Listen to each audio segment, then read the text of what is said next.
Hello, everyone, and welcome to the show where, after the collision, we sift through the wreckage. the wreckage.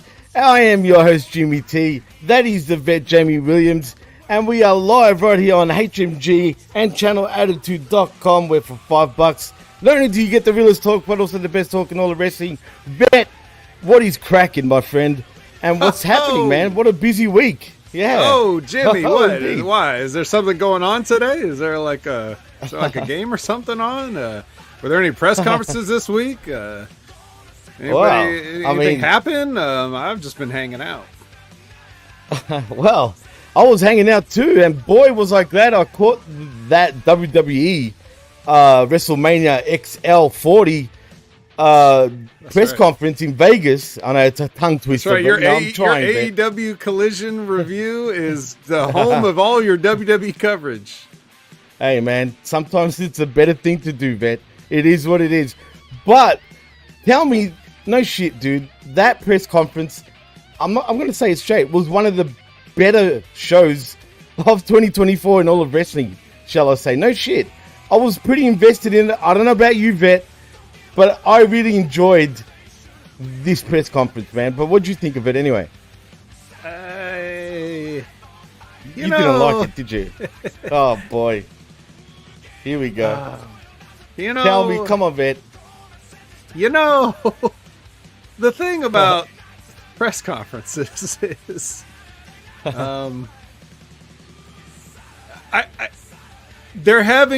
everyone is having trouble hitting just the right note on these things. Fair enough. So Triple H comes out and he's like, and it's like, okay, I see what they're doing here. They're trying to go big. They're trying to go more showbiz. He's trying to do the hype thing. He's doing his old catchphrases, coming out with his entrance music and all this stuff, right? And everything. And then it's like, okay, and then it's like, oh, and then it just here's some random people. Here's Bianca Belair. You remember her? That's true. She doesn't have anything going on this year, but here she is. She's got a show on Hulu. Please watch. Shit like that. And then what? Like the whole thing with let's just. Nobody cares about anything else that's going on. The only thing that anybody wants to see is what's going to happen with The Rock and Cody. That's the whole reason anybody cares, either for a work or for a shoot. That's all they're interested in. And what the fuck was The Rock up there blabbing about with family tree graphics and all this nonsense? Like, He's talking about how this family is like the only royal family and it's unbreakable bond and blood and bound by blood and all this stuff. And that's why I'm going to fight my cousin for the championship or whatever. He didn't, not for the championship, whatever. I'm just going to fight my cousin. We're a family. We've been a family and I'm going to fight my family. What? What is this? That movie about Paige? What's going on here? What is he talking about? And then Cody comes out. Well, wait. Before all that, Seth Rollins comes out. Oh, bro. They killed him, bro. So you sit there and you castrate Seth Rollins because once Roman comes out and cuts him down, he never gets another word in edgewise again. So he's just there to stand there in a shiny green tuxedo while everybody else talks about stuff that has nothing to do with him, right? Oh, it was sad, bro. It was cringe big time. But please continue. Yeah. So there's that. And then Roman comes out and Roman gets all the good stuff, actually, because The Rock's still corny and boring. And Roman gets like all the, and he's like, the number 2 table will have you now. Like that kind of stuff. Roman's actually really boring in real life. So I'm very proud of what he's done with this character, and being interesting and everything like that. But anyway, he gets all the good stuff. Cody comes out and they're trying to make him, the baby face, which was never the plan.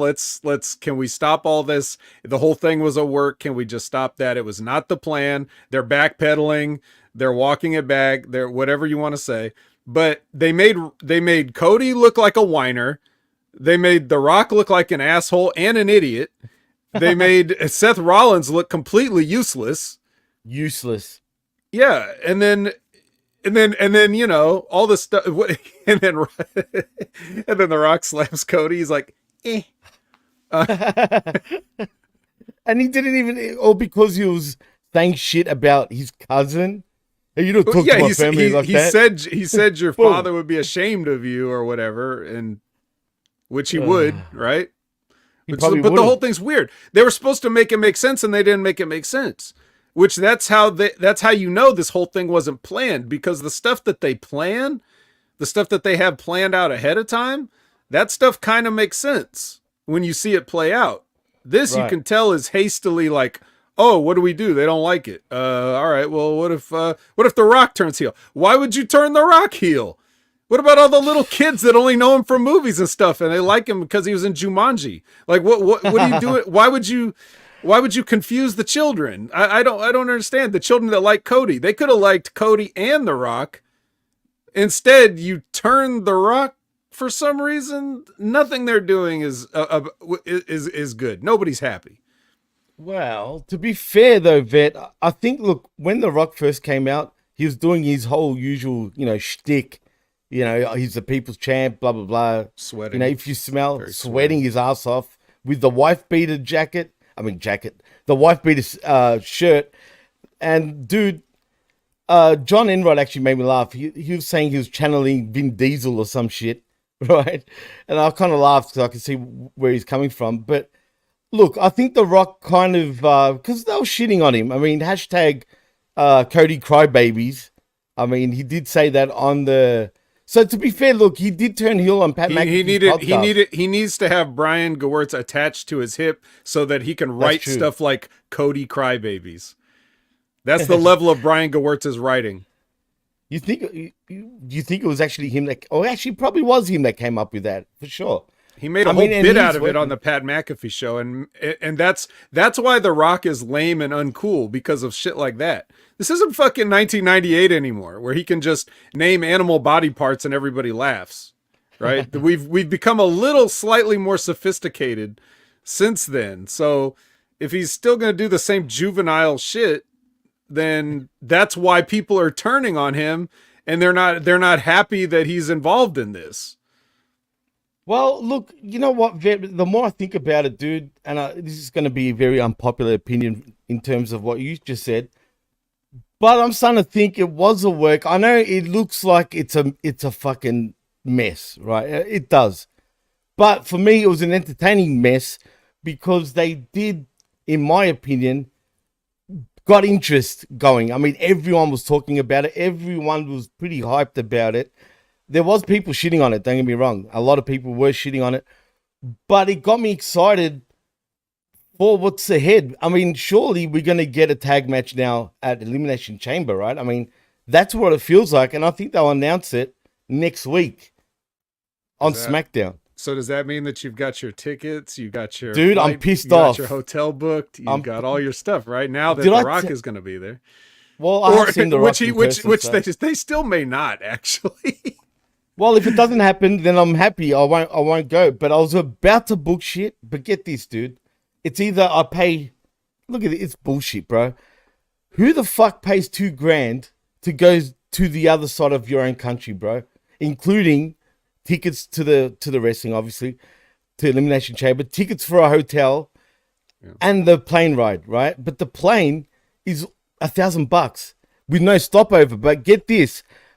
I could pay $150, right, to get to Perth, but that means it's going to take 15 hours to get there. 15 fucking hours with a stopover, right? That's how long it takes to get to the US, bro. Why the fuck would you, I mean, I don't get it, bro. 15 hours? Why? Like, what the fuck? Because it's ridiculous. I mean, look, this is what the airlines do, man. Those prices will inflate and deflate on a dime. So part of me hopes it doesn't happen, right? But I just got a feeling it will. So in saying that, though, look, I am hyped for it. I don't know where it's gonna go. Like, if the tag match happens, I feel like The Rock has to cost Cody almost. I don't want this to happen. I'm just trying to make sense of it, right? So if Cody and Seth win, just say, if this tag match goes ahead, then The Rock is going to want to get some sort of revenge on Cody, right? You think. Does that mean Cody doesn't finish his story in 2024 and we possibly have to wait till 2025? I mean, is I that don't a know if it's possibility? going to make it till 2025. Nah, there's no fucking chance. Although I wasn't quite sure it would make it to 2024 either, and it turns out that the fans kind of stayed with him. You know, I always thought that Cody was insufferable, so that's why when he was, you know, in the main event last year, it was surprising to me. I surprised myself how I felt about it. Obviously, I didn't care about Cody, but they made me care. So then I was interested, and I was like, okay, now I'm with you guys. Yes, finish the story. Also, not just Cody. This is the thing that gets lost a lot of times when people are talking about this. Because it ultimately just seems like, Jimmy, people, when they're talking about this, you got like a couple of camps, a couple of main camps. There's people that don't watch wrestling, who remember The Rock and want The Rock to be involved because they don't give a shit about everything that's been going on. And then there's the people who watch every week who've been following along and got behind Cody, and they want Cody in there because he's been there putting in the work and everything like that. And they're less excited to see people come back. They like to see people come back. They don't like to see them take the spot away from somebody that supposedly earned it, whatever that means, right? So like that's what it seems like. It's either you watch and you want Cody, or you don't care about wrestling, but you just want to see The Rock, and who cares what happens to everything else that the company's been doing, right? Those are like the main two camps. Of course, there's people that probably watch every week and still want The Rock. That's fine. Whatever. If you like The Rock more than Cody, but the point of it's not just about Cody, it's also the fact that the bloodline is completely out of juice at this point. So they're running on fumes, and you're just prolonging it, and it's getting sad and awkward now. So there's nothing else for that story to do. And if The Rock wanted to be a part of this, he should have done it back when the bloodline was much hotter. Now it's like, it's trying to like, it's like hitting the CPR paddles on a dead patient. Plus, he's condescending with what he's doing, dude, which is just weird. You know what I mean? Right. You wouldn't want to you wouldn't want to put yourself in that position. Right. You know, that's true. The whole way they did it was just bad. Even if you like The Rock, you have to admit that him just walking out there and saying nothing on that SmackDown episode was pretty fucking stupid, right? So I just look at this stuff as like a lot of missed potentials. Like there's a way you could work all this stuff in and tell a good story, and they're not doing it. And I think that's because that's what happens when you introduce an outside element. It's The Rock and all of his camp, whether that's the Ari Emanuels, the Brian Gewirtzes, the Nick Khans, and whoever's like for The Rock. And then you've got whatever the creative team has already planned out because they didn't know if The Rock was going to be there or not. And he probably didn't give him enough of a heads up. He probably just shows up and's like, hey, how about you upset the whole apple cart just so I can be involved? You know, I'll save this whole thing. Like the arrogance, right? So it's like, arrogance. So you got these two people trying to figure out compromises right now. And that's why the shit is awkward. What I will say about the press conference is it accomplished its mission, because a lot of people probably ain't watching that whole shit, and they're probably just gonna watch the clips online. So you got some good clips, you got some good little short clips, sound bites, everything you want. You got The Rock slapping Cody, that's what you wanted, right? So for all the people that don't care to watch the whole thing, for all the people that's not gonna tune into Raw and SmackDown every week, you got your Cody getting slapped. There you go. Viral. And you know what was sad though? I really felt for Seth Rollins, man. Because you could just see. Plus, Roman absolutely buried the shit, not just out of Seth Rollins, but that World Heavyweight Championship, bro. He called him a bum. He'd say, "Get this bum off my stage," and his second-rate championship. And he's sitting there all awkwardly in the corner, literally. But once Cody got slapped, you could see that was his excuse to sort of rage. Because you could tell he wasn't happy, dude. But once Cody got slapped, he just started going off, bro. And I felt like that was a shoot. Because, look, I don't know Seth personally, but going by all these interviews that I've watched, I know he takes this type of shit personally, dude. Where if he feels like he's getting buried, per se, he doesn't take that shit too lightly. and I felt he was not happy. I mean, he even destroyed him about the shoes. They were bad shoes. They look like Becky's shoes, let's be honest. I mean, what the hell was that? Really. I don't know, but that's Seth Rollins for you. Seth Rollins got his own set of issues Yeah.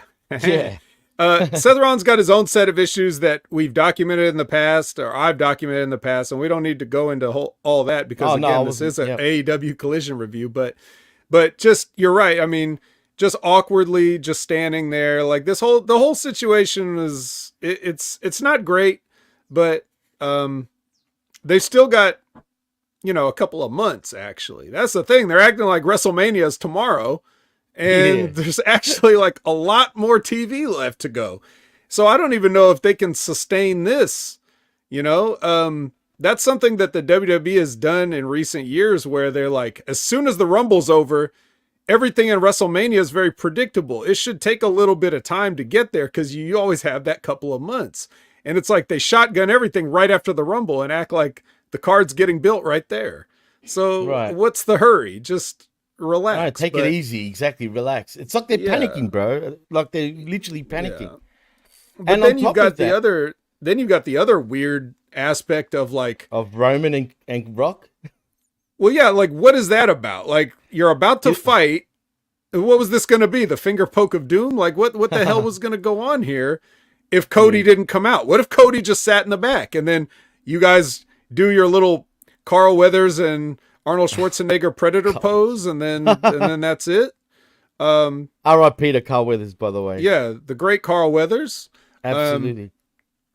So like, was that just going to be it? And then that's what? And then you got 2 months to just explain why this is happening, or what is this? Is this for the title? Is it not for the title? The rumors it being for the head of the table, which isn't an actual title or a thing. It's just it's a catchphrase. It's a T-shirt. Right. There's not even a table. Yeah. If you beat Roman, if The Rock beats Roman to become head of the table, then, what is Roman just okay with that? Like, yeah, you're right. You're the head of the table because I lost a wrestling match. You look like The Rock is already the head of the table because once he's there, you're following him around like a dog. Dude, they literally buried their champions. Like, for real. Right. So it's like, who is the head of the table then? Also, Rock is literally the head of the table if he's on the TKO board or whatever. So now you got Triple H, saying on SmackDown, like, whatever he's saying. So you're trying to play this up, but know your role, basically. So are we supposed to pretend that we don't know The Rock is corporate, or he's like literally now the corporate Rock? Like, are we supposed to not know that as fans? Are we supposed to just go by what we see on TV and The Rock is just an actor who came back to wrestle? I don't. What are we supposed to? How far are we supposed to take the reality of this situation when when The Rock is telling Triple H, fix this? Like, and just dropping F-bombs and bullshit and all sorts of shit. Right. I mean, it's bizarre. It was for me, it was an entertaining farce, shall I say, if that makes any sense. Because it did feel real in terms of just the mess of it all. Like, it felt extremely real. With Seth being buried, and I felt like Seth didn't know all that shit was going to be said, or the fact that he was just going to look like an idiot standing aside. Because if I was Seth, I would have lost my shit. I would have said, fuck this championship. You killed the belt. I don't need this shit anymore. I don't even want it. You know what I mean? It was dead. It was dead when it got created. Right, dead on arrival. Because the way they explained why it existed, just it made the title just seem terrible. It's like, well, if the company actually has a problem with Roman Reigns' schedule, then why don't you schedule him more? You know what I mean? Like if we're supposed to believe, it's like, well, Roman just has this belt and nobody beats him, even though we all know that. Like everybody that runs the WWE sits in the back and watches everybody interfere in Roman's matches, and they're fine with that. Like, well, that's just what happens. We can't send extra referees out there. There's nothing we can do. He just has to hold our title hostage, and we can do nothing about it. Oh, wait, I know. We'll create a new belt, and that way we can have a world champion to be around. It's like, I'm sorry, who's boss here? So like we're supposed to pretend that that Roman is just too, like, he's holding the belt hostage, but yet he still answers to people. They still book him in matches. And you see how none of this makes sense? That's why my theory originally was that Cody was supposed to win. And because Roman was carrying those 2 belts around, I thought they were going to give Cody that belt that Seth Rollins has and say, this is the unified, so you don't have to carry 2 belts. You can have this one belt. I thought that's what it was for. And then, so you should all know my conspiracy theory by now. My conspiracy theory is it was 100% going to be Cody. And then Vince just said, no, fuck Cody. I'm changing it. And that's it. And I can laugh at him or whatever. So they had to scramble to figure out, well, what are we going to do? We already had this belt made. Oh, I know. We'll have a little tournament Seth Rollins can win. I guess that's all we can do with it now, because you fucked up our plan. So, and that all happened during that time when Vince was temporarily retired on Twitter for reasons that we now know, but back then were very more vague. So while he was gone, they probably laid out this plan. Then he came back, forced his way onto the board, and changed the WrestleMania finish for some reason, because that's what he should have been worried about this whole time, is if Roman wasn't going to pass Hulk Hogan's record. Just that's what Vince McMahon had primarily on his plate at that time. So I think he just ruined the finish, ruined the creative plans, just to give a middle finger to his son-in-law and everybody else that was trying to make some changes and everything, and make things, finish the story, whatever. And then they were stuck with an extra belt, so they came up with a reason why it existed, and that's why Seth Rollins has it. And he's been doing his best, but it's a terrible position to be in. It's not like anybody could have got it over. No. And you know what's even worse? They didn't even capitalize on it on SmackDown, bro. Instead, you had Triple H do his promo, but where was The Rock? Where was Roman? You know what I mean? Right. Like, how dumb is this? We're going to wait till next week for them to talk? Oh, come on, man. And now, the brand split, forget about it. I mean, seriously, at this point, it's a joke. That's one thing. 2, what was the point of unifying the damn WWE and Universal Championship just for them to bring another belt? So why is Roman the unified champion, which they still call him that? That's not. That's why I think that the World Heavyweight Championship was just supposed to be the new belt. Now Roman only has the one belt, the urine colored belt, right? Yeah. So yeah, Roman has the piss belt, and and Seth has the belt that would have been Cody's had they gone ahead and let him beat Roman last year. The artist, very active in the chat. I'll acknowledge him, as the tribal chief. He number one artist. It's not okay if Cena does it. Just so you know, I'm not saying it's okay when Cena does it either. And I'm confused which belt is the original belt by lineage. It's been unified so many times, I don't know where the original is resting, if it exists. It's in Roman's belt. It's in Roman's belt. It is. It actually is. It's one of the 2 in Roman's belt. Roman had the original WWF title lineage, and he took the universal. The universal one that was won by such, like all the guys from NXT. And right, it's true. And that is now merged with the original, Buddy Rogers belt.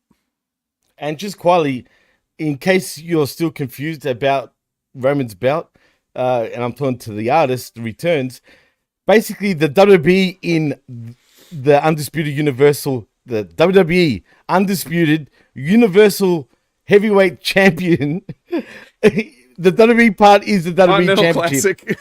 Yeah, I know. It's ridiculous. Just to relate back to AEW for 5 seconds. I mean, that's where the real link. Oh, shit. Oh, no. There goes. Fuck. Oh, you got the piss belt, Jimmy.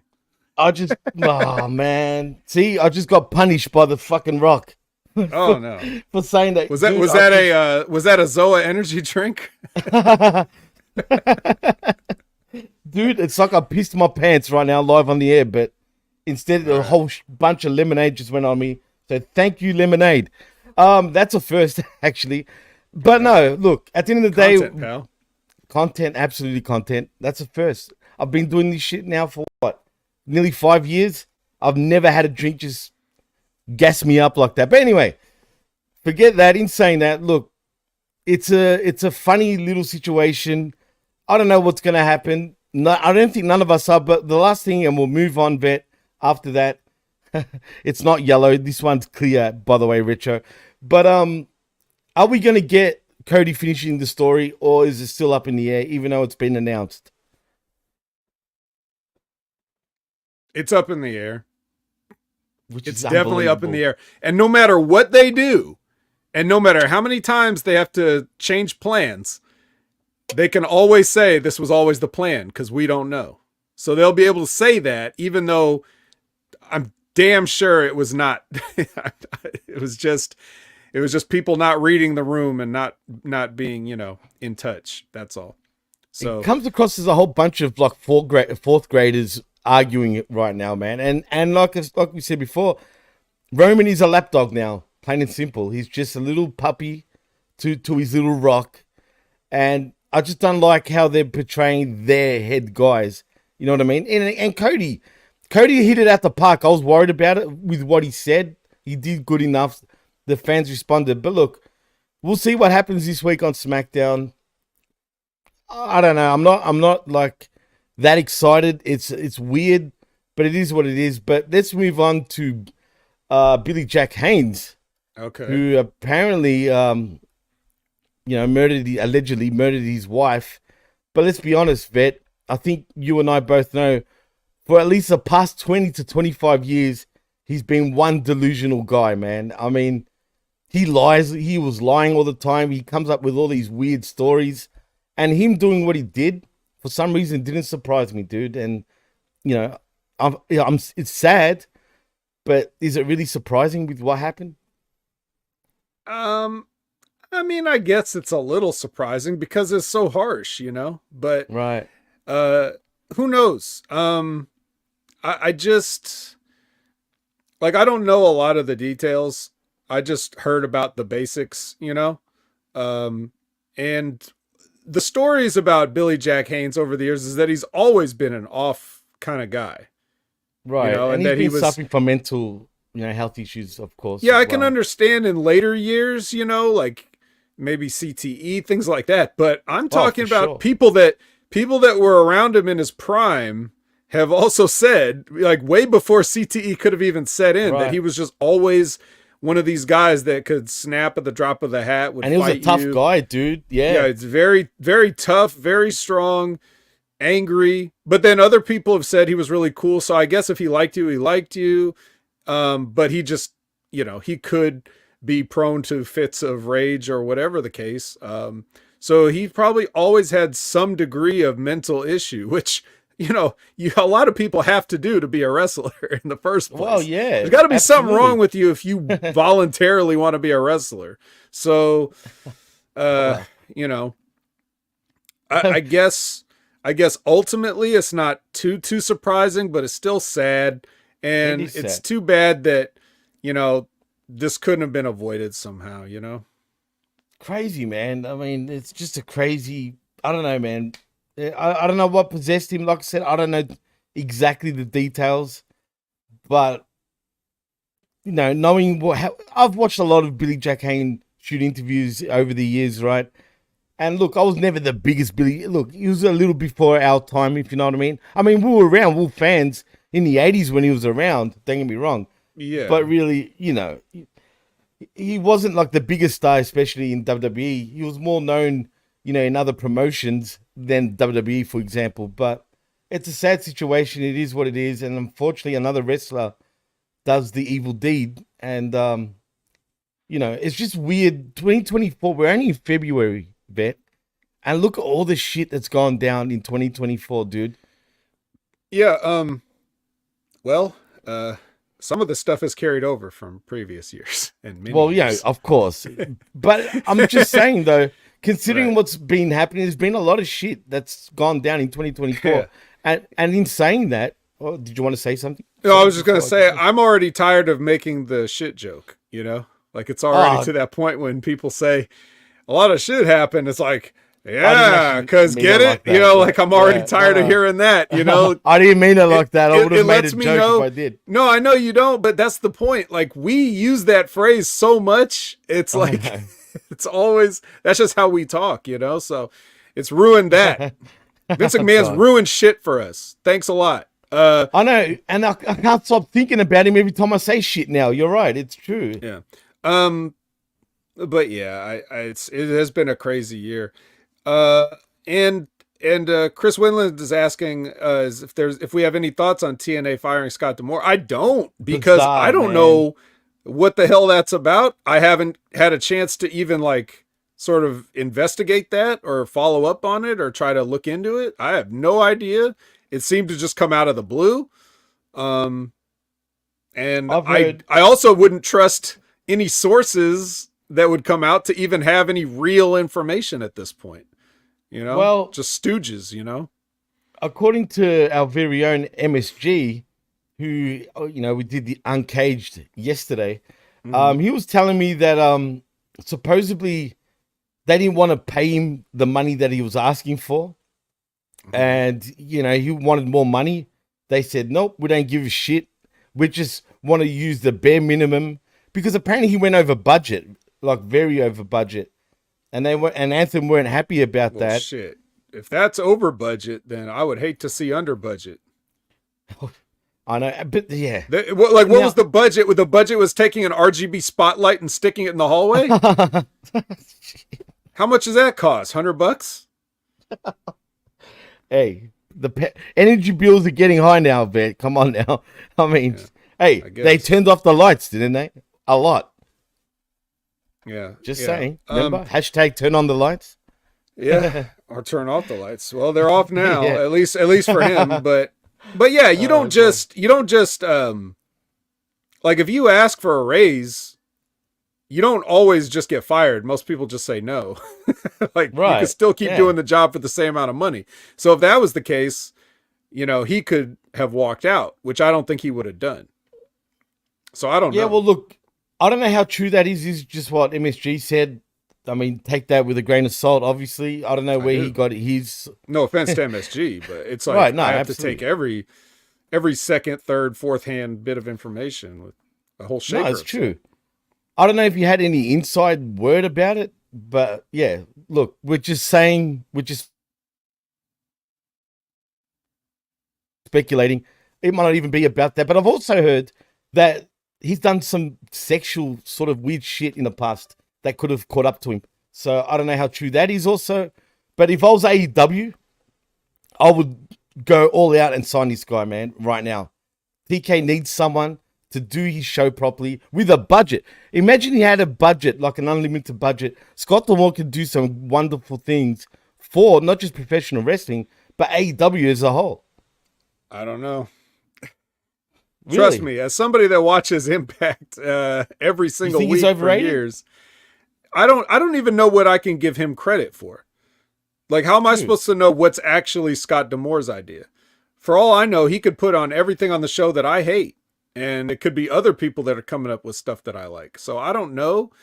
But I don't like the show, and I don't like the booking. So why would I want Scott D'Amore? Furthermore, why would Tony Khan want Scott D'Amore? He doesn't want somebody to run things for him. That's already abundantly clear. And he's had his pick of people that are way better and way more experienced than Scott D'Amore beforehand. True. And he didn't take any of those. So, what is Scott D'Amore going to do? No offense to Scott D'Amore. I'm just talking about in reference to, like, the people that are just sort of sitting around right now that don't want anything to do with it. No Kevin Sullivan, no Jim Cornette, no whoever, just name it, and Scott D'Amore is going to be the one to come and save AEW. I don't think so. Save AEW. I'm just going by what all the hardcore TNA fans think Scott D'Amore is the next, like, the best thing since, sliced bread for TNA. Look, I'll say one thing. Obviously, I'm not a week in, week out watcher of TNA. The only times I do watch it is when I join you guys on the Impact Attack. which is on every Monday, just quietly. So tune in. What was it, 9 p.m. Eastern? You guys are on, correct? 9:30 p.m. Eastern. Oh, 9:30 p.m. Eastern. There you go. I could have sworn you guys used to start at 9 p.m. though at one stage, right? Never. Okay, interesting. Well, anyway, you know what the deal is. Go and check him out every Monday night, 9:30 Eastern, 8:30 Central, I believe. So, yeah, look, I'm just going by what everyone says, not you, but just the hardcore TNA fan base that thinks Scott D'Amore is like the best thing that's ever been, you know, for TNA. Look, I will say one thing, though. He did bring a lot of eyeballs. Actually, sorry. I won't say a lot of eyeballs because, let's be real, they don't get a lot of eyeballs. But more social media attention and people starting to take a little bit more notice. And their attendance has gone up to an extent compared to like 3 years ago, say. You know what I mean? So, and there has been a little bit of a buzz. Whether the show is good or not, that's another question. But people like it, you know what I mean? But, oh, and also I wanted to ask you one more thing and we'll get into the wreckage. You know, I hate to say this because we're on his network, but our very own Vince Russo, have you heard what he's been saying all week about the WWE debacle? Well, he said a lot, so I guess you'll have to tell me what you're specifically referring to. Well, more specifically, you know, anyone related to Vince McMahon, including Triple H, you know, Stephanie and whatnot, anyone that was related, you know, the old regime. He thinks they're all going to get cleaned out. I think that's not happening, right? Personally, not Triple H anyway, no chance. But he's adamant that's going to happen. And he was, look, we love Vince, but he's a smart man. He knows how to get himself out there. I mean, everyone was talking about it, man. I mean, I saw it all over social media. I saw it all over on YouTube.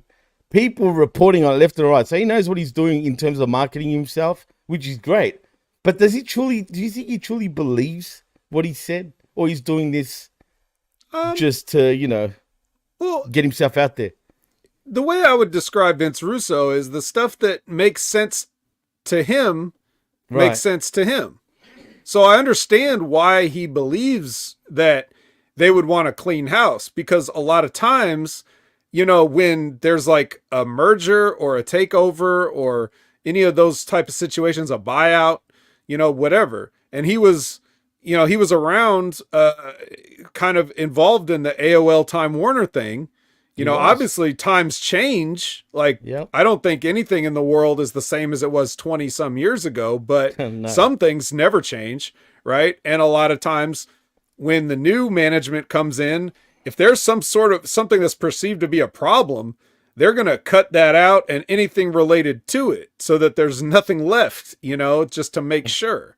Right. Right. So it makes total sense that he would think that anybody connected to Vince McMahon is going to be, you know, excised from the new WWE.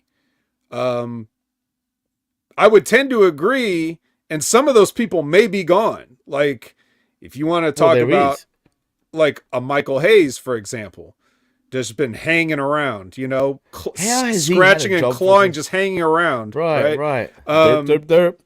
Yeah. Any of those type of guys that are just completely unnecessary, like who are liabilities. Like, think of all the stuff Michael Hayes has been. Just the he's an stuff alcoholic that's like, as well. Like just the PR nightmares that guy would have. But they always sweep that under the rug, even though we still heard about it. We still heard about the Mark Henry thing. We heard about the Stephanie's wedding thing. Exactly. We heard all this stuff, right? So like all that, right? And Bruce Pritchard, obviously, right? The Avatar, right? You know, like that would make sense. Wasn't it we really need the Avatar? Yeah, which was Al Snow, actually. Al Snow, yeah. Shout out Brady to the real Snow, Avatar. Yeah. So yeah, like I understand that, right? The reason I'm not going along with the Triple H thing is because, again, if you guys have been listening to me for the past couple of years and you've been following along with my fun conspiracy theories and narratives that I want to get over, then you know that I think Triple H is like spearheading this whole thing. 100%. I believe the same thing. I've even said that 2 years ago. Right. When it first came out. Like, who do you, like, all the timing that you look at this stuff, it's like, it's quite interesting of like, you know, when this woman who's being kept as a sex slave at work, is looking for people to help her and nobody wants to help her. All of a sudden, an anonymous email from a friend or whatever gets sent to the board. Well, could that friend have a certain 3 initial name, or like, are there people that are like, okay, I've waited my turn. The old man's not giving it up like I thought he was. And now this is happening. And then I have a heart attack and you're going to fuck up my NXT while I'm in the hospital. Okay. Looks like we're going to expedite the process. I'm tired of waiting and all these things, right? Like, maybe Triple H and The Rock have, if Triple H and CM Punk have buried the hatchet, maybe Triple H and The Rock have buried that hatchet a long time ago and have been talking about things that they can do to help the WWE along when somebody else is stubbornly holding it back and not wanting to, get these things done. Obviously, before Nick Khan got there, WWE wasn't doing fuck all. If anything, business was tanking, right? It was the opposite. AEW were getting, the packed houses, and WWE were the ones putting the tops up. That's a fact. Right. And Triple H has been working alongside Nick Khan for all this time. So, and apparently The Rock grew up in Nick Khan, and for some reason, I don't believe that. I don't know why. Yeah. Something weird about that, dude. So again, I'm just having fun. I'm just throwing stuff out there like everybody else does for fun. And I'm just saying, I think Triple H has been much more of an ally than an obstacle when it comes 100%. To like a brand new WWE. I think his 100%. Vision for a new WWE has always been, ever since, and it was going on way before any of this stuff. I'm sure when he was in WCW as Terrorizing, he had a vision for what he wanted the WWE to be. And he just had to get there first. One step absolutely. At a time. Absolutely. Get there, get over, maybe marry the boss's daughter, whatever it takes. Whatever he thought that way. I mean, I can see how he would cerebral assassin because he needs another nickname, Jimmy. Right. I mean, he's the game. He's the king of kings. You know what I mean? He's the cerebral assassin, as you said. I mean, he's Jean-Paul Levesque. I love when people call him Levesque. You know how many people have been calling him that? Yeah, dude. When all this shit was breaking and all these non-wrestling people are covering this McMahon shit, right? This French name. Dude, they calling him Levesque. I'm like, come on, man. It's like key, Levesque, like, you know what I mean? The way it's...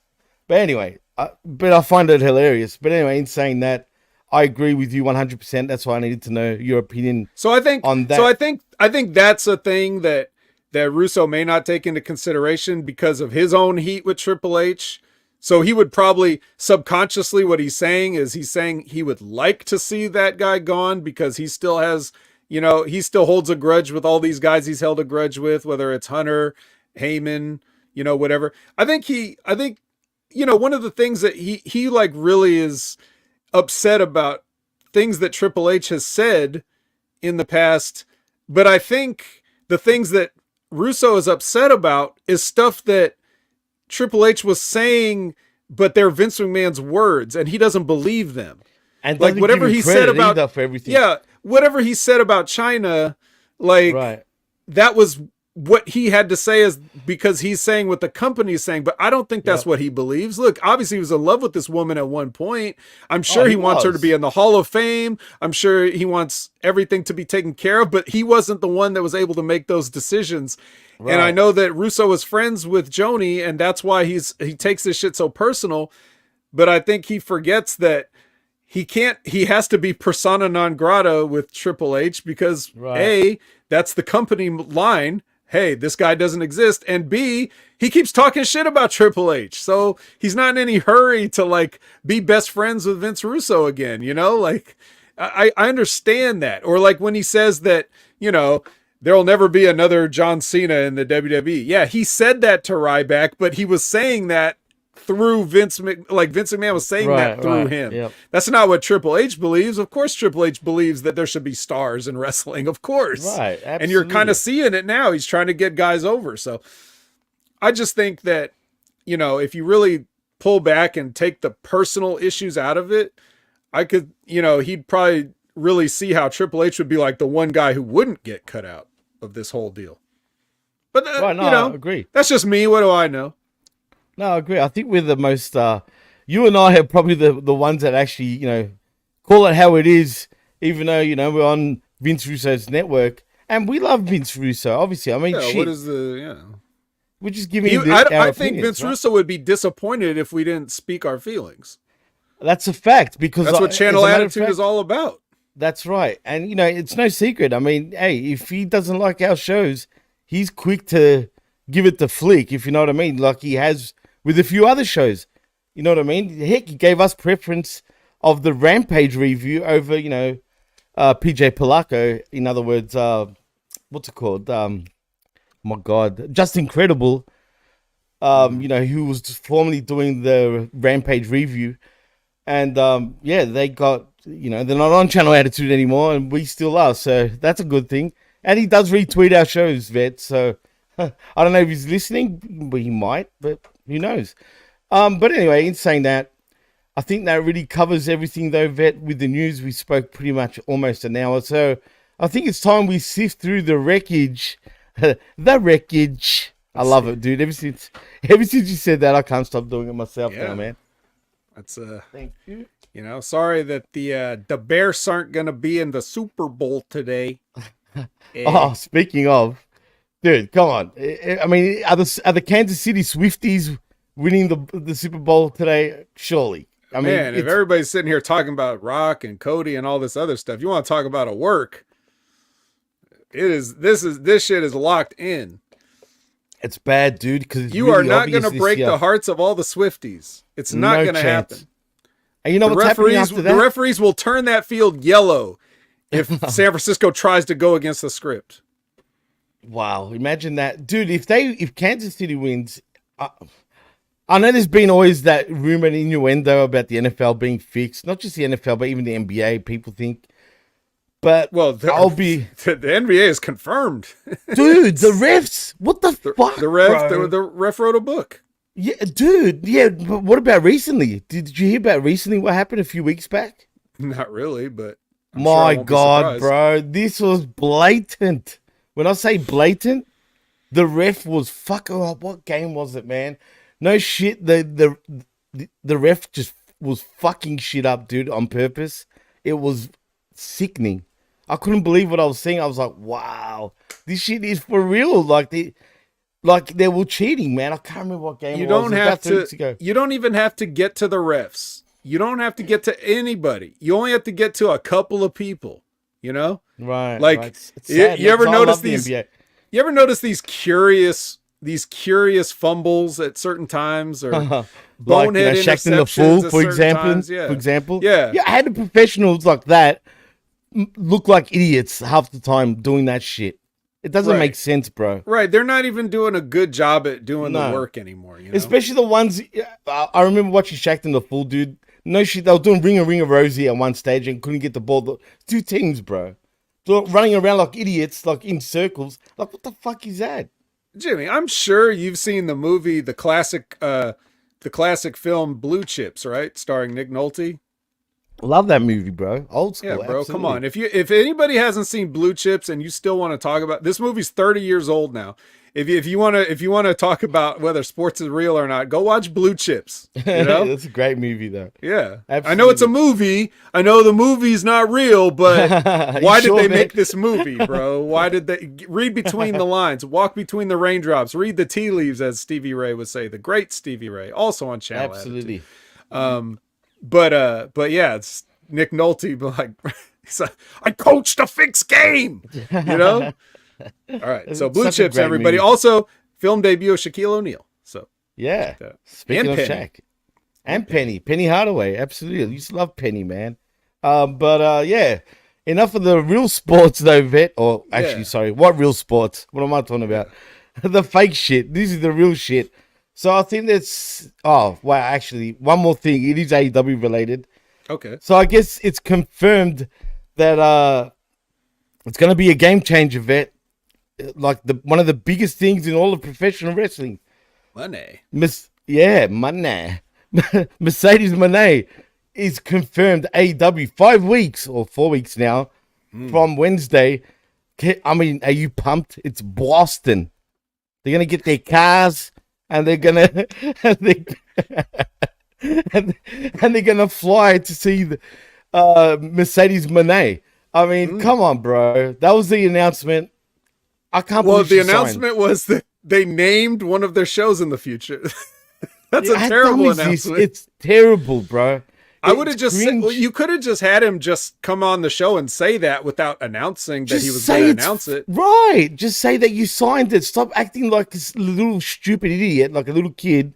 Like, look what I've got, without actually saying it. But it's dead obvious. Mind you, it got leaked the day before. I had that thumbnail of the, like, I don't know how it got leaked, but it did, and it was true. People also think Okada will debut that night. No way. You don't debut Okada. No fucking way. That's an insult to Okada, right? But they're like, yeah, but the dollars. No, fuckheads. It's for Mercedes Moné, all right? But what if it is a double debut? Big business.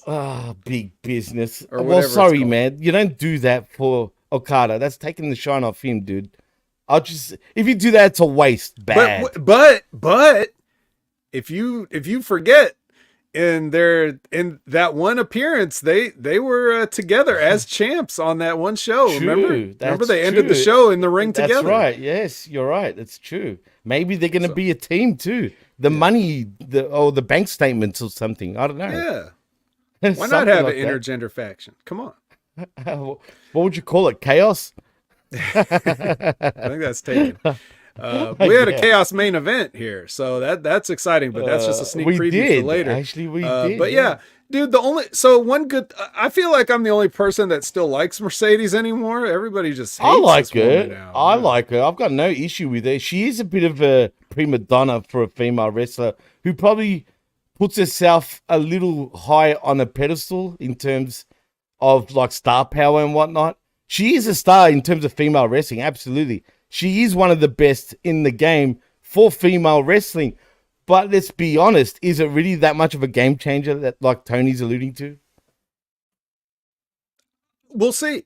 I mean, look, the only time that the NXT ratings ever did a significant increase, besides that time that they had, John Cena and The Undertaker and all that shit, and it's only got 900,000 whatever on cable. And Cody and Becky Lynch. Yeah, all those people, right? Right.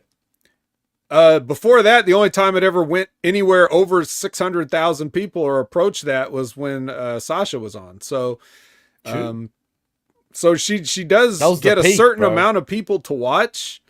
Will they follow because she's not Sasha Banks? Will those 300,000 people or whatever that turned the channel to watch her on NXT, will they know that Sasha Banks is Mercedes Moné, or do they Probably really care? We'll have to find out. But they've announced this ahead of time, so people have gotten plenty of time to get the word out that, when the actual show comes, to watch the show. So we'll see if it actually makes a difference. It would be great if it was Ted DiBiase debuting instead. You know what I mean? Tell me that wouldn't be great. God. Yeah. Well, money. No, we're trying to make money, Jimmy. We're not trying to get money stolen from us, okay? You could have fooled me, Vet. I'm just saying. But anyway, look, so it was announced 5 weeks from last Wednesday, Beantown at the TD Waterhouse, or whatever it's called, Bank Arena in Boston. I'm sure it's going to sell out, right? I mean, they continue to book these big arenas. But, it is what it is. But nevertheless, let's sift through the wreckage, Vet. I mean... all right. I don't know about you, dude, but I don't know. There's a lot of wreckage to sift through. For me, anyway. Well, I've got my beach sifter, so I'm sure that we're going to get down to the nitty gritty and go through each grain at a time. All right. Well, we're starting. Do I need to put a sweater on and a hood? Yeah, that's right. A helmet, maybe even. Maybe even just for safety. But we're going to need safety because we're starting out with Moxley.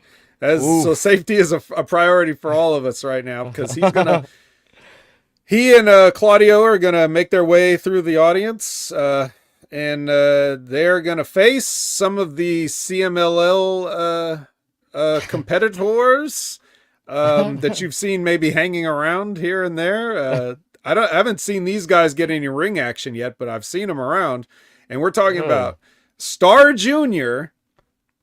and Esfinge. Esfinge. Is that like? Is it like the neck area? What does Esfinge? Funny enough, Jimmy, and this will make sense if you consider this guy's mask. It means Anubis? Sphinx.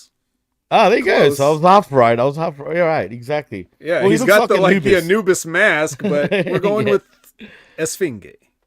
Esfinge, the Sphinxy. Yeah, you know what? Yeah, speaking of sphincter, he's got the extra small trunks on. You can almost see this guy's sphincter. I was gonna say it. Dude, I haven't seen trunks this small since Hector Garza, bro. Oh my god, bro! Look, but man, that's for those ladies. You know, that's for the ladies. Ladies need something too. Well, and some of the men, I guess. Like, you know what you're doing when you're wearing those trunks, bro. It's his name. Yeah, Sphinx. I was waiting. I was gonna set you up for that, but you fucking got me, man. I like it, dude. I couldn't help it, man. Look, I don't roll that way, as everyone knows, but fucking hell's distracting, bro. I'm not gonna lie. Him trying to keep his Anubis mask on, even though he's a Sphinx, right, was annoying me. And the fact that, dude, pick your wedgie, bro. I'm just saying. That's not a wedgie. That's the cut. So his right cheek his trunks are right where they were supposed to be. This isn't like an Ahmed Johnson situation. This was intentional. It was bad. Ahmed Johnson, that was going right up his sphincter every fucking match, dude. Right. And it was just one big motherfucker. I mean, yeah, I don't know. It's weird shit, man. It draws the attention. So, dude, don't get your fucking, your tights over. You're supposed to get yourself over, not your tights. Hey, man. Hey. Like I said, there were some happy ladies in the audience, or maybe if not on this show, maybe the audiences that he plays in front of, like Arena Mexico and stuff. Maybe I'm sure they have quite a female contingent here. Shit! Yeah, dude, wrestling's not just for dudes, man. Come on. But anyway, the Blackpool Combat Club are going to try to use combat. The CMLL guys are going to try to use flying. It's a clash of styles. But eventually Mox finally locks Star Jr. down with an armbar and taps him out. So Star Jr. was getting the worst end of the stick in this match, dude. At least Esfinge, whatever his name is, kind of was on the offense quite a bit. You know what I mean? He was a bit sloppy though. You know what I mean? He seemed a little off. I mean, there was times where he was trying to do sort of counters or whatnot. Did you see that headlock he did, dude? Oh, no. It was Cesaro or Castagnoli. The way he put that chin lock on, dude, it wasn't even... It was stupid, bro. It was just... This match, it was... But they probably don't grab a lot of chin locks down. But you know what's funny? Did you see at the end when he powerbombed Esfinge? I'm talking about... Castagnoli, dude, he pulled back on his tights and you heard the as he power bombed him, and I'm like, what the fuck did his freaking underwear just go straight onto his cheek, bro? I don't know if he meant it, you know what I mean, and just trying to rib him because it was distracting, maybe even for him, but it was pretty funny, man. I heard the sound effect, dude. If you pay attention, you'll see it. It was pretty funny. But anyway, what is there to say about this match? Yes, it was a clash of styles. Two guys are more, ground-based. Moxley, you can make the argument, he likes blood. We sure did get blood, but it wasn't any blade jobs. It looked like hard ways, dude. What, in this match? Yeah, if you saw Moxley's side of his head, he sort of started bleeding a little bit, and on his forehead too. It's like he copped a few potatoes, dude. There's a few esfincters. Yeah, well, shit's real down there, son. Boy. But yeah, I mean, look, if it's Moxley, there's a really, really good chance that it's going to be blood somehow, right? Accidental, yeah, man. Blood. purposely, yeah. Fireman Fred always bleeds. So he's a fucking idiot, man. To think this guy was such a big deal at one stage, the guy of the Shield. Think about that. Isn't that bizarre or what? I mean, it was bizarre to me, but I mean, what again? What do I know? Is you want to make this guy? Remember, he had the. What was up with that gas mask gimmick he had? And the air raid sirens. Like, what the fuck was that about? I have no idea. I thought Right to Center were making a comeback somehow. Yeah, dude. I mean, those people truly. You know how people think I don't exist and Australia doesn't exist? Well, right. During that time, people, or not that time, but after the fact, they're saying WWE knew COVID was coming. Hence the Ambrose character with the gas mask. I kid you not. What about Mitch? Where's Mitch? I want to see Mitch again, bro. I think Mitch comes with the 2-figure action pack. He does, actually. He does. He really does. Mitchell's over, bro. I mean, Mitch and Mox. Can't go wrong. Really, Eminem. Not really. But, Come on. All right. So anyway, here's what's not over. So these guys get on the microphone after, and then this is weird again, dude. They say something like, I don't know, whatever. I'm not listening. If John Moxley's they cut to a commercial, dude. They were walking off. They cut to a commercial once FTR were coming out. Next thing you know, they come back and it's a schmoz. Oh, okay. Well, I saw the whole thing on my feed. Oh. So. Interesting. So yeah, so FTR does answer whatever challenge they threw out there. So then a brawl ensues. Everybody's fighting out there. Jobbers, a bunch of people everything. Come from and I'm sure that many lives were feared for by all this. I guarantee lives were threatened and feared. Yeah. In this little schmoz. They should probably just fire everybody in this segment, right? Just to be safe. I mean, they should. I mean, they fired CM Punk. I mean, who was that bald guy with the pink tights? Just saying. I have no idea who that was. He didn't wrestle tonight. Fire his ass. Anyway. Who the hell are you? You're fired. I really was like tripping, thinking, who's that guy? Like, why is he there? To like do the break apart? I mean, come on, man. This is dumb and stupid. I don't care. So I guess FTR... I sound like a Boston dude saying that, FTR. But anyway, we have established that the Boston accent and some areas of Australia are not that far. It's true. No, they're actually similar with certain words like car. You know what I mean? Bar. That's how we say shit. But anyway, we're not here to talk accents. No. But the point is, we're here to talk Daniel Garcia, baby. Oh my God. I was so excited, Jimmy, because he's in this correct spot as second on the show. So I'm like, okay, I can watch his match now. Not just second. Well, but at this time, right. In chronological order, at this time, I see him come out and I'm like, okay, this is where he belongs. He doesn't necessarily have to be in the opener, but he shouldn't be at the end. So here he comes. I go, oh, all right, Daniel Garcia, this is good now. And then I see Shane Taylor, and I'm like, wait a minute. I know what's about to happen here. You know what? This match kind of entertained me. It was better than the first match. It was. Okay, well, on that note, since you jumped right to it, the match wasn't bad, but I'm already seeing the finish before the match even starts because you have Shane Taylor out here not to get Shane Taylor over to get a quality win for old DG, right? And I don't like that. I don't like that because if Shane Taylor only comes on the show to give other people a quality win, that's not a quality win now, is it? Dude, he's got to beat somebody for it to be a quality win. He's too big for this company, dude. He's a jobber automatically. If you're big in AEW, straight down you go. Wins and losses matter now, Vet. Remember that. I've never forgot it, but nonetheless. But they worked the match. The match it was a good match. Good. Decent. It actually pleasantly surprised me, bro. I'm not kidding. Yeah, they didn't do anything totally stupid. The stupid thing wasn't in the match necessarily, but it was on commentary because you have to have the Mr. Magic Daddy on the commentary team every time Daniel Garcia has a match. So there's a spot where I guess Daniel Garcia tried a sunset flip like a moron, but that's a classic spot. Try to sunset flip a giant man. Everybody's done it. They try to do it to Yokozuna every single time, It's just like, obviously if this were real, no one would even think to do that, but they always have to get the spot in. So he goes for the sunset flip or whatever. And then, Shane Taylor gives him a leg drop, right? Yeah. So it's like, ooh, squish, just sits on his head. That was sick, dude. I like the way that transition was. And then Daddy over there is like, you can't make those kind of mistakes. Like, that's your commentary? Shane Taylor just sat on Daniel Garcia's head, and you say, can't make those kind of mistakes. What mistake? Getting sat on?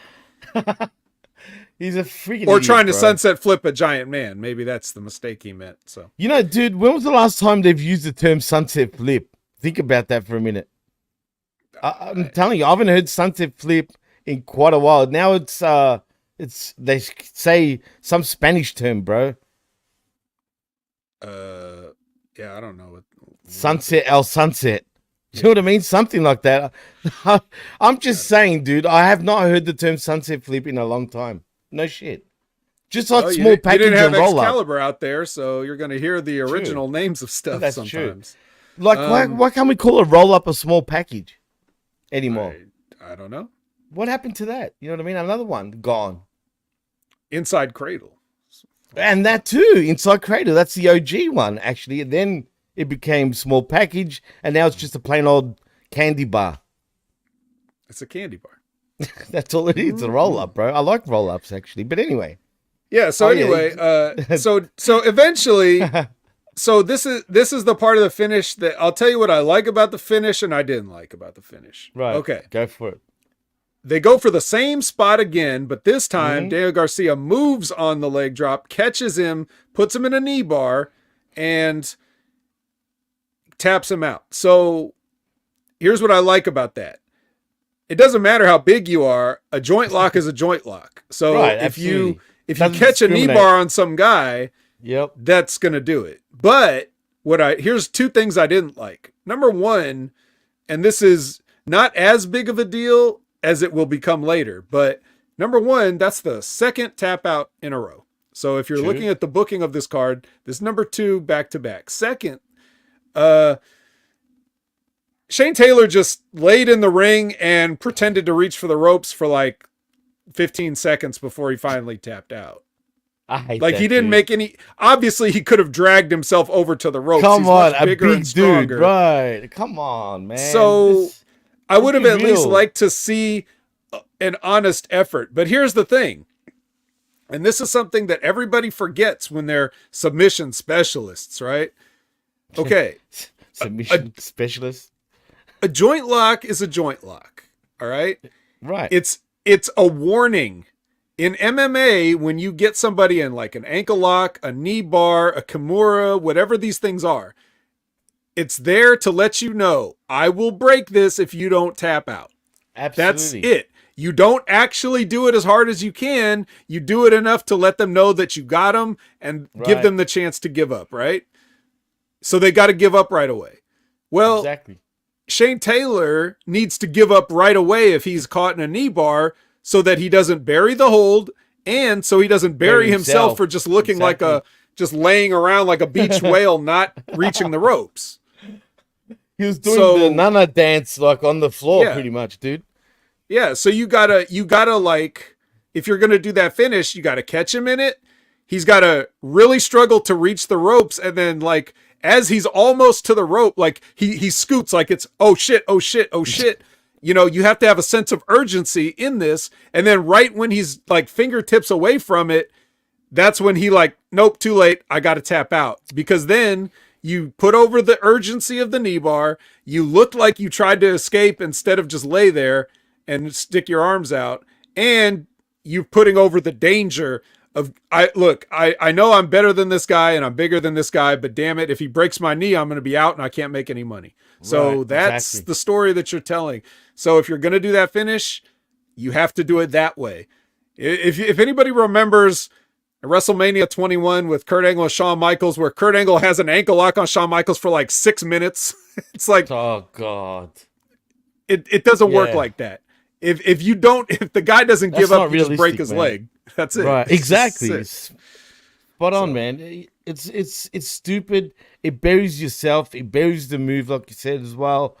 And now, Shane Taylor. I mean, where do you go from that? You lost to a little dude. Let's be real, bro. You couldn't even scoot to the ropes. Even though you dominated, you know. Right. That's what they do in AEW. That's how every match goes, dude. The team, Right. I mean, the wrestler that dominates or team that dominates end up losing every time, bro. Well, that's the thing. I mean, the that's the way you want to do it. It's sort of like it's like a concession. It's like, well, you're going over, but I'll take the majority of the match. You know, that's exactly. always been like that. I'm going to get my but now it's more prevalent than ever, it feels like, in AEW particularly. No, Jimmy, you're just learning more and you're getting smarter about it. That's the difference. Oh, come on. When you were just some mark, you didn't think about this. But now that you're, you know, talking to these guys on these channels and stuff, and like now you're seeing it like a pro. You know what I mean? So, of course, it's more obvious to you than it was back in the day, but it's always been like this. Of course. No, I mean, look, it just, I don't know why it stands out so much so in AEW compared to WWE, but even WWE lately have been that way also. And like you said, absolutely. It always happened, but it's starting to annoy me, dude. And well, your wrestling IQ has gotten too high, Jimmy. You're just too smart. See, I don't let that. I don't know if that's a compliment or fucking, you know what I mean? Well, it's a compliment to you, but it's a detriment to your watching ability, because now you see through everything, whereas before you accepted more. You know, when you're younger and you don't know any better, you accept a lot more because you don't know better. If somebody comes on here like me and breaks it down, or like a Ben Hameen or a Stevie Richards or any of these people can break this down for you, then you see it and it's like, oh, now I can't unsee it. It's just that's true too. That's actually very true. And I've said this a million times. I've learned so much from you in every sense, dude. And look, man, I try, like you said, man, you know, you got to play your a la carte. Everyone destroys me for my accent, the way I say it, right? Just quietly. But it is what it is, peeps. All right. God damn it. But anyway, it's a Boston accent, guys. Well, yeah. They copied us. Come on now. Money. I mean, seriously, that cringes me also. But in saying that, it annoys me, man. And I try to look past it. You know what I mean? I can still enjoy professional wrestling. Zane goes, I wouldn't take that, Jimmy. Relax, Zane. Come on now. Anyway, like, I can look past it and still be invested in something, knowing that it's all bullshit and whatnot, right? Right. But still, I can get invested in it. If it's good, it's fucking good. You know what I mean? But when it sucks, it sucks. It sucks bad. If they were better at it, well, you know, that's another thing. You'd enjoy it more. But it's not. But these guys actually, Shane and Garcia had the right match, but just those little tweaks to the finish would have made it perfect. And if Shane Taylor had been beating dudes, then this match would have meant something for Daniel Garcia. Instead, they're using Shane Taylor wrong, so it doesn't actually help Daniel Garcia as much as it makes Shane Taylor lose some of his value. I would just like to see them. Shane Taylor should be in a Daniel Garcia spot, I think. So I'd like to see that. Now, I know they got a crowded roster and there's not all the room at the top for everybody, but there's ways around that. You could have gave Daniel Garcia somebody else tonight. It didn't have to be Shane Taylor. Wow. I'm sure it was Shane Taylor was happy to get to work, because it's always better to work than not work, even if you are going under. But regardless, we don't want to spend too much time on this. I think we've gotten our points across. Right. And we're like going to talk about him even more, and I'm talking about DC. Well, we thought Daniel Garcia was in his correct spot, but we'll see. So Lexi is with Eddie Kingston now, and he says that whenever he, you know, eventually fights Bryan Danielson and beats him, Daniel Bryanson has to shake Eddie's hand, because he knows that's going to kill him inside, to shake the hand of somebody that he doesn't respect. The king of the bums, Vet. I mean, who the hell? Shake the bum's hand. Oh, God, that is the worst catchphrase of... Anyway, I won't even talk about that. Forget it. He calls himself that. He's that. You're a bum. But yeah, it's childish, vet. He's gonna shake my hand. Like, get fucked. He doesn't like you.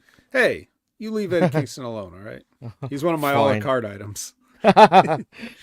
Oh, you got to use a lot of items, if you know what I mean, for Eddie Kingston. But anyway.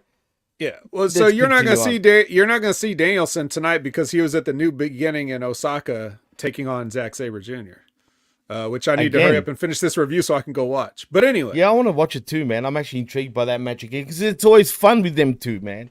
And he had an eye patch on in the promo video, so apparently... He did? Why? I don't know. Maybe he took that picture. Maybe he took that picture before his eye got better. But anyway. That's so dumb, but whatever. I guess right. They think Japan doesn't know what's going on outside of Japan. Seriously. Well, I haven't actually watched the match. He might not have had the eye patch on. But anyway, Brian Cage, he can do anything Hook can do. So he's going to take on the Outrunners, but the Outrunners have a secret weapon. It's Chance, the mascot for the Las Vegas Golden Knights. Now, this is where we're really missing Chris, because he could probably give us a backstory on Chance. But 100%. Is Chance a dinosaur or something? Like, I was trying to figure out what this mascot is. Does anybody know? Is he a knight? Canada Spaceman? Is he? Do you know? Yeah, Canada Spaceman, or is it Retro Rocket? Something like that. You're Canadian, the resident Canadian here. Tell us who Chance, the Las Vegas Knights, whatever the hell they're called, mascot, right? Yeah. So he's out there with the Outrunners, but he basically does nothing for them, as Truth Magnum tweeted out. For a guy named Chance, he did absolutely nothing to help us. So that's funny. He's a Gila monster, says Liz. Okay. A what? A Gila monster. What the hell is that? It's some lizard we have in the Southwest over here in the States. Oh, have you heard of a blue-tongued lizard that we have right here in Australia that doesn't exist? Not really, but I assume it's completely deadly, and one lick could kill you. You know what, dude? I used to catch lizards back in elementary school, right? No shit. Now, you wouldn't even catch me friggin' touching one of those things. Just saying. I used to love them. But yeah, they're you know better now. And they're blue-tongued. Again, your IQ went up. I don't know what I was thinking back then, dude. But anyway, you won't even catch me touching any reptile right now. But anyway, yeah, I don't have no idea what monster was it? It looks like Gila monster, Gila. You can Google it and see what it's usually like black and orange. It's a little guy. Little guy. I think it can be poisonous, but I don't think it really bites bacteria. A lot of people. I don't think it's like a hostile animal. I could be wrong about that, but dude, can I ask you, since we're on the lizard subject, sure. Why the hell does people, particularly in Florida, love catching goannas and eating them? I guess there's just so many of them. You got to do something. Yeah, apparently. I mean, I've seen some weird shit come up on my Facebook that really pissed me off, but that's for another time. But anyway, enough of the lizards. Let's get back to this damn match. All right. So, Brian Cage, the known and renowned submission specialist, gets the third tap out of the night on. Wow. Yeah. What the hell is wrong with his company, bro? Well, he's got to get it over that he can do submissions too, because Hooks finishes the Red Rum. Yeah, but like you said, 3 in a row, bro. That's where odd. You have to look at this. I mean, shouldn't someone speak up here? Like, we're doing this, so don't do it. You know what I mean? Now, I know what the smart fan answer would be if I was to say this. They would say, well, if you watch UFC, you could get 3 submissions in a row. Yeah. Which, right. Okay, I guess, fair. But that's different. Maybe, you know, if you're in control of the outcomes, maybe just mix it up a little bit. You can make it submission night, you know? Yeah, well, it clearly was. I mean, clearly. Yeah, we didn't even know it was, but it was. They didn't even advertise Big business. So, submission shit. collision. Oh my God, that's got a good ring to it. Submission collision. I won't even ask for royalties. Just the submission collision. It's one of those ones. Oh man, this company, I love it. Not to be confused with the Submission Magician, who's on the other channel. Who's the Submission Magician again? I forgot. Oh, Shayna Baszler, the Queen of Spades. Oh yes, there we go. That's right, Shayna Baszler. Don't even go there, bro. I mean, what are they? Anyway, forget that. That's WWE. So anyway, so yes, Cage gets the tap out, and then Chance tries to appeal to Prince Nana and do the dance, right? And then they get the dance going, and it actually is going well for a second until Brian Cage attacks Chance from behind like a coward. Then Hook comes out to save Chance, and they get into a brawl there, and then I'm sure everybody in attendance feared for their lives, and we should probably fire everybody here too. Even though Chance works for the Golden Knights in the NHL, they should fire him. Just fire him for being involved in this. God damn it. Where's Chance the Rapper just to get the double effect going? 2 chances. Yeah. Book it now, pal. That's right. Come on, Tony. You know that's money. Not the money that you were advertising. Yeah, money. But big business, still money. Submission Collision. Big business. Oh, boy. That's going to be a big dynamite, right? I mean, jeez. We're going to hear a song, Money. It's going to be playing over and over. But anyway, let's move on. The Outrunners, bless the Outrunners. You could sometimes see them on Wrestling with Rip Rogers live. So check those guys out. Follow them. See everything they're doing. I think they're a good team. You know what I mean? Yeah. Like, really, I'm being dead serious. They're an actual tag team.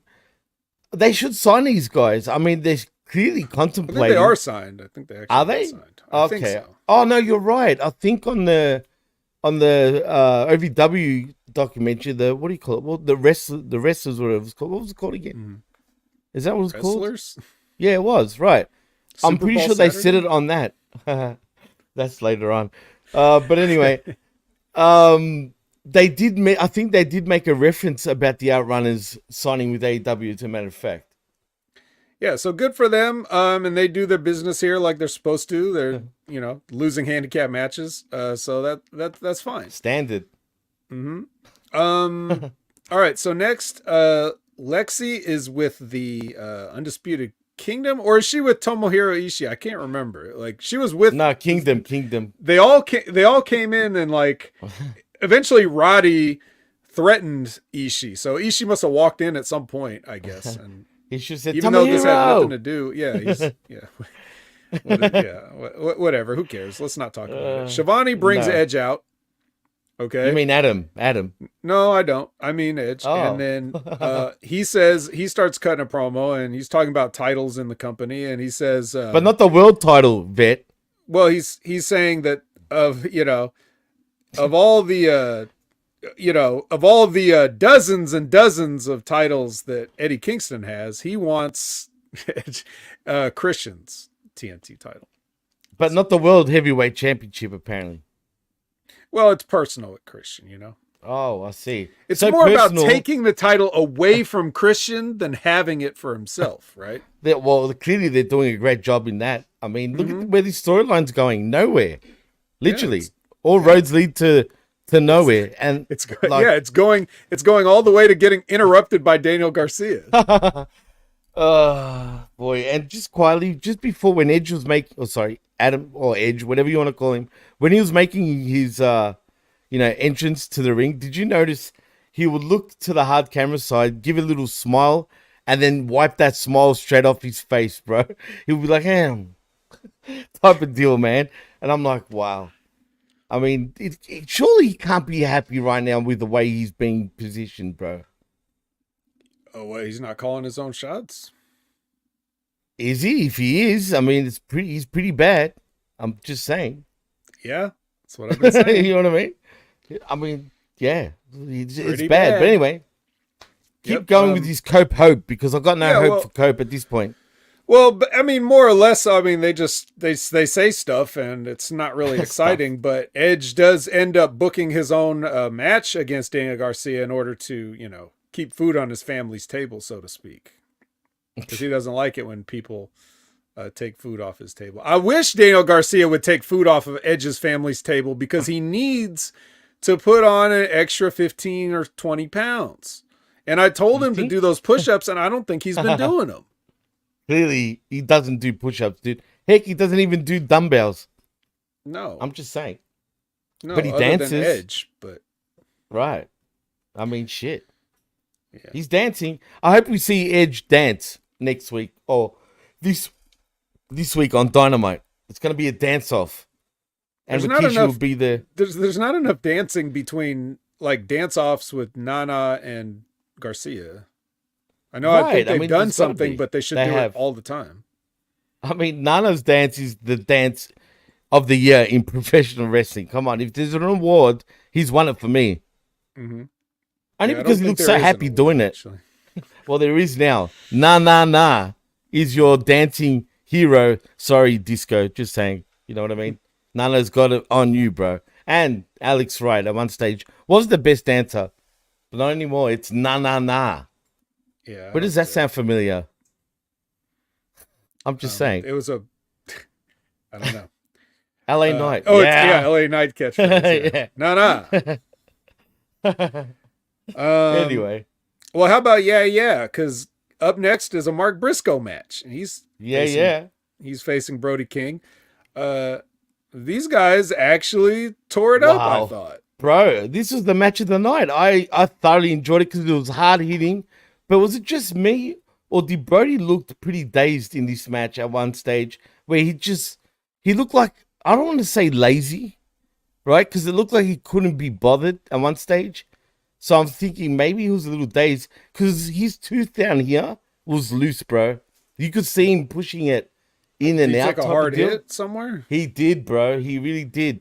And there was a lot of potatoes in this match. But what I want to ask you, was this a hardcore match?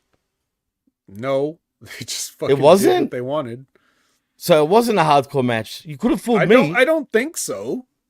I could be wrong. I didn't remember them talking. Usually when something like that, the announcers will beat you over the head with it. So they didn't beat me over the head with it, but clearly these two were beating each other's heads.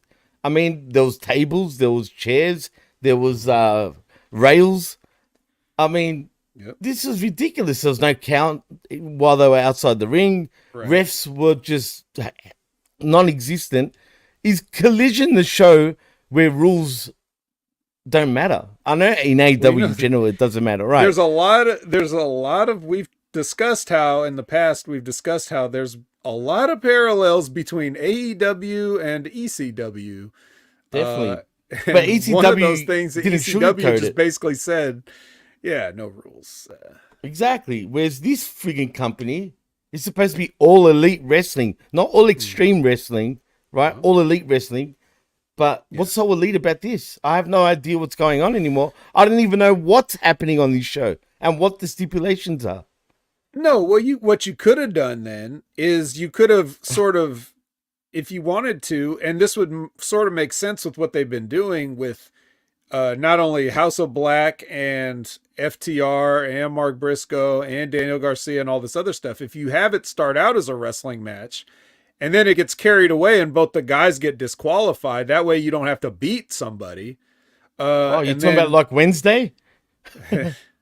Which I called. I swear to God, I knew it was going to go there, dude. Well, by the way, I guess so. Yeah. But yeah, I mean, like they just got to be a little bit more. What smarter?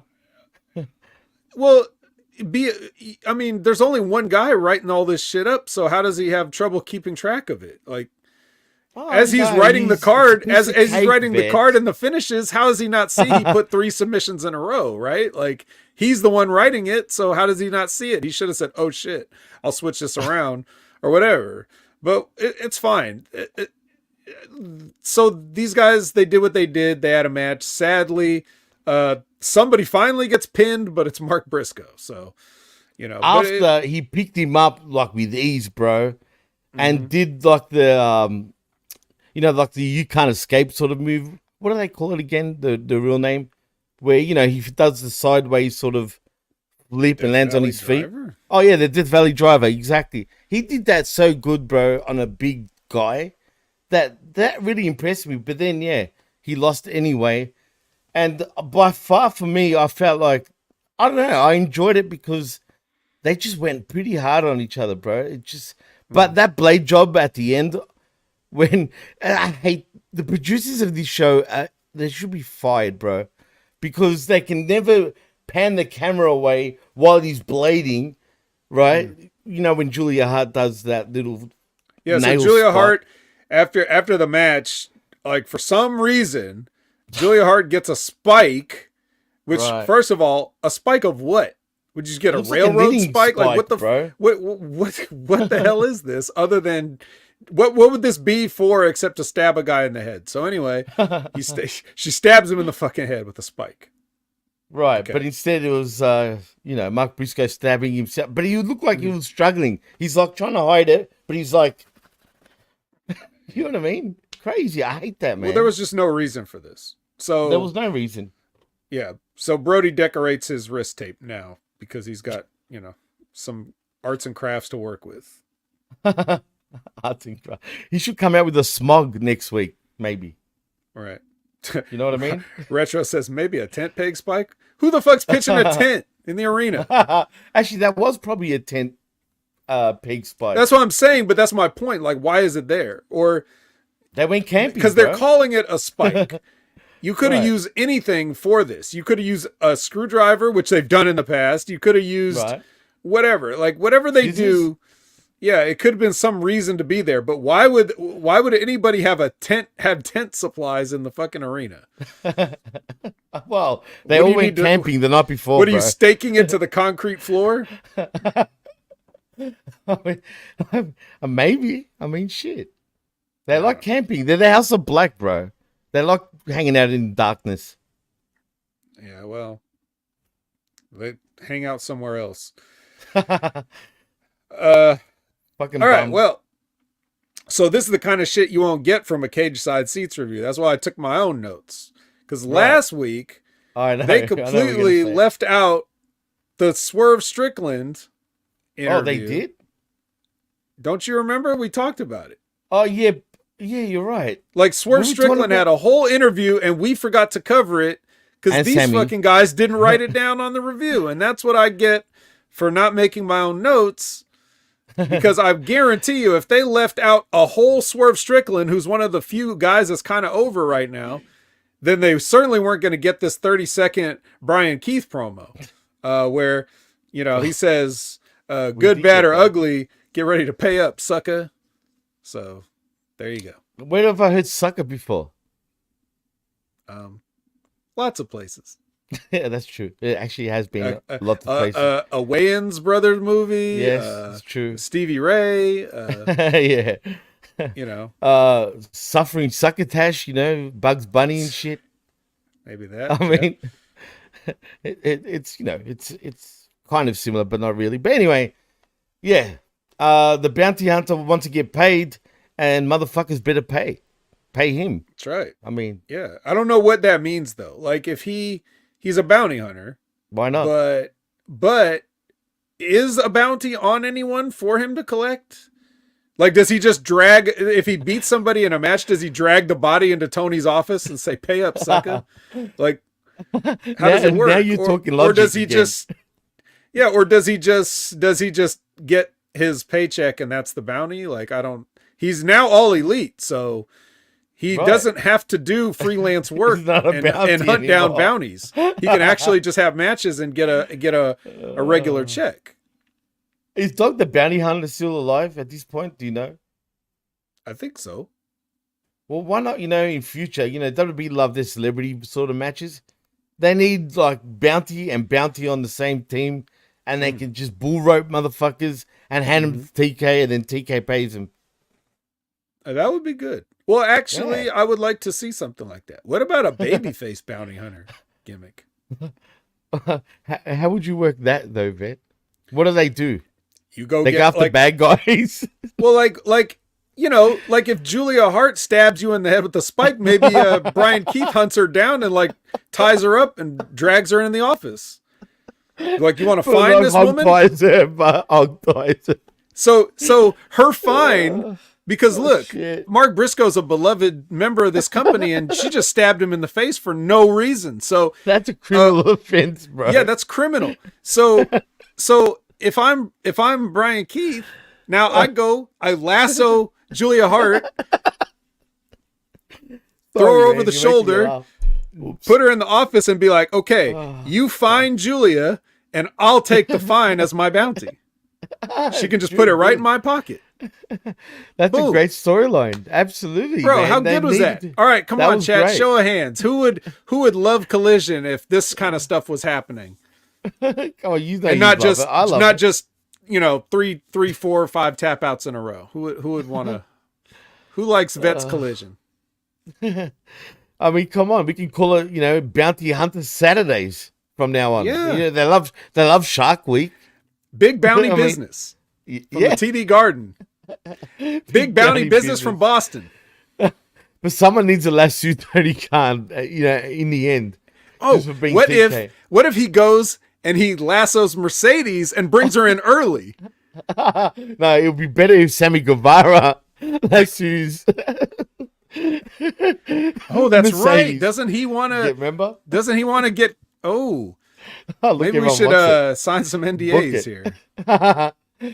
Oh shit! Yes, please. Look at Todd. Yes, please. Put a little finger up for a yes, please. They want it. Yeah. The people have spoken. Yeah, Sammy Guevara did. You're right. He did get suspended for saying something on a podcast years ago about the person that's allegedly going to be big business in Boston. Allegedly. That's who he was talking about. Right. It's true. So and the wife's at home with the baby. He's already lassoed her, clearly. But, I mean, come on. He needs a new gimmick so he can be a bounty hunter too. I mean, we got more than 3 submissions in one night. So why not have 3 bounty hunters? Best ever bounty hunter, big business in Boston. Best ever bounty hunter, big business. There's a lot of B's, bro. I like it. I like it too. Yeah. Alliteration. We can have a pay-per-view too called Bounty Hunter. That's it. Yeah, that's it. AEW Bounty Hunter. The pay-per-view, bro. Fight Forever can get an update. The Bounty Hunter pack. The Sue pack also can come Brian later. Keith, Sammy Guevara, and Mercedes Moné. That sounds like a bad porn now. Man, I'm not going to lie. But anyway, yeah, the Bounty Hunter pack. I like it. I like it a lot. Right. We're just giving ideas. See, whoever says I think Medium 5 was the one that said that our show was predictable and we were just going to come in here and shit on everything and say goodbye, I bet he's feeling really stupid now, huh? Medium 5. You didn't expect to get all this great creative and business ideas and alliteration. Big business.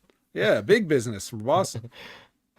More than the killer bees, Todd says. And bounties, yeah. Oh, wow.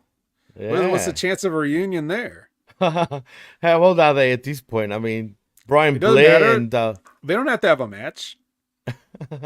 I mean, we need some bees. I mean, we need bees, we need lizards and bounty hunters. B. Brian Blair and Jim Brunzell and Jim Brunzell, can jumping be a big Jim business Brunzell, in Boston bro. And get some bounties. I used to love the bees, dude. I don't know why, but I mean, what shit. An look at the tag team, huh? That was great, dude. Come on, man. In the 80s, they were a big deal at one stage, and the mask gimmick? Yeah. You could put the mask on and then get unlimited double teams? Because the ref doesn't know who to throw out? Right. When we had Axe, Smash, and Crush. Yeah. Yeah, well, pal. We can go full circle. All right, enough fun. Back to Collision. So, oh, damn. All right. All right. So next is Deonna Purrazzo and Kiera Hogan, old Impact buddies. I can't imagine that this wasn't why this match was made because they know each other. So there you go. Think? Yeah, I think so. Venus de Milo for tap out number 4. And then Timeless Tony appears. She's not wasting any time. She's doing the Bryan Danielson thing and just walking past her feud partner and not selling her. And then she gets a match with Queen Aminata. And I have my notes, Jimmy. I just wrote down, this took a while. It did.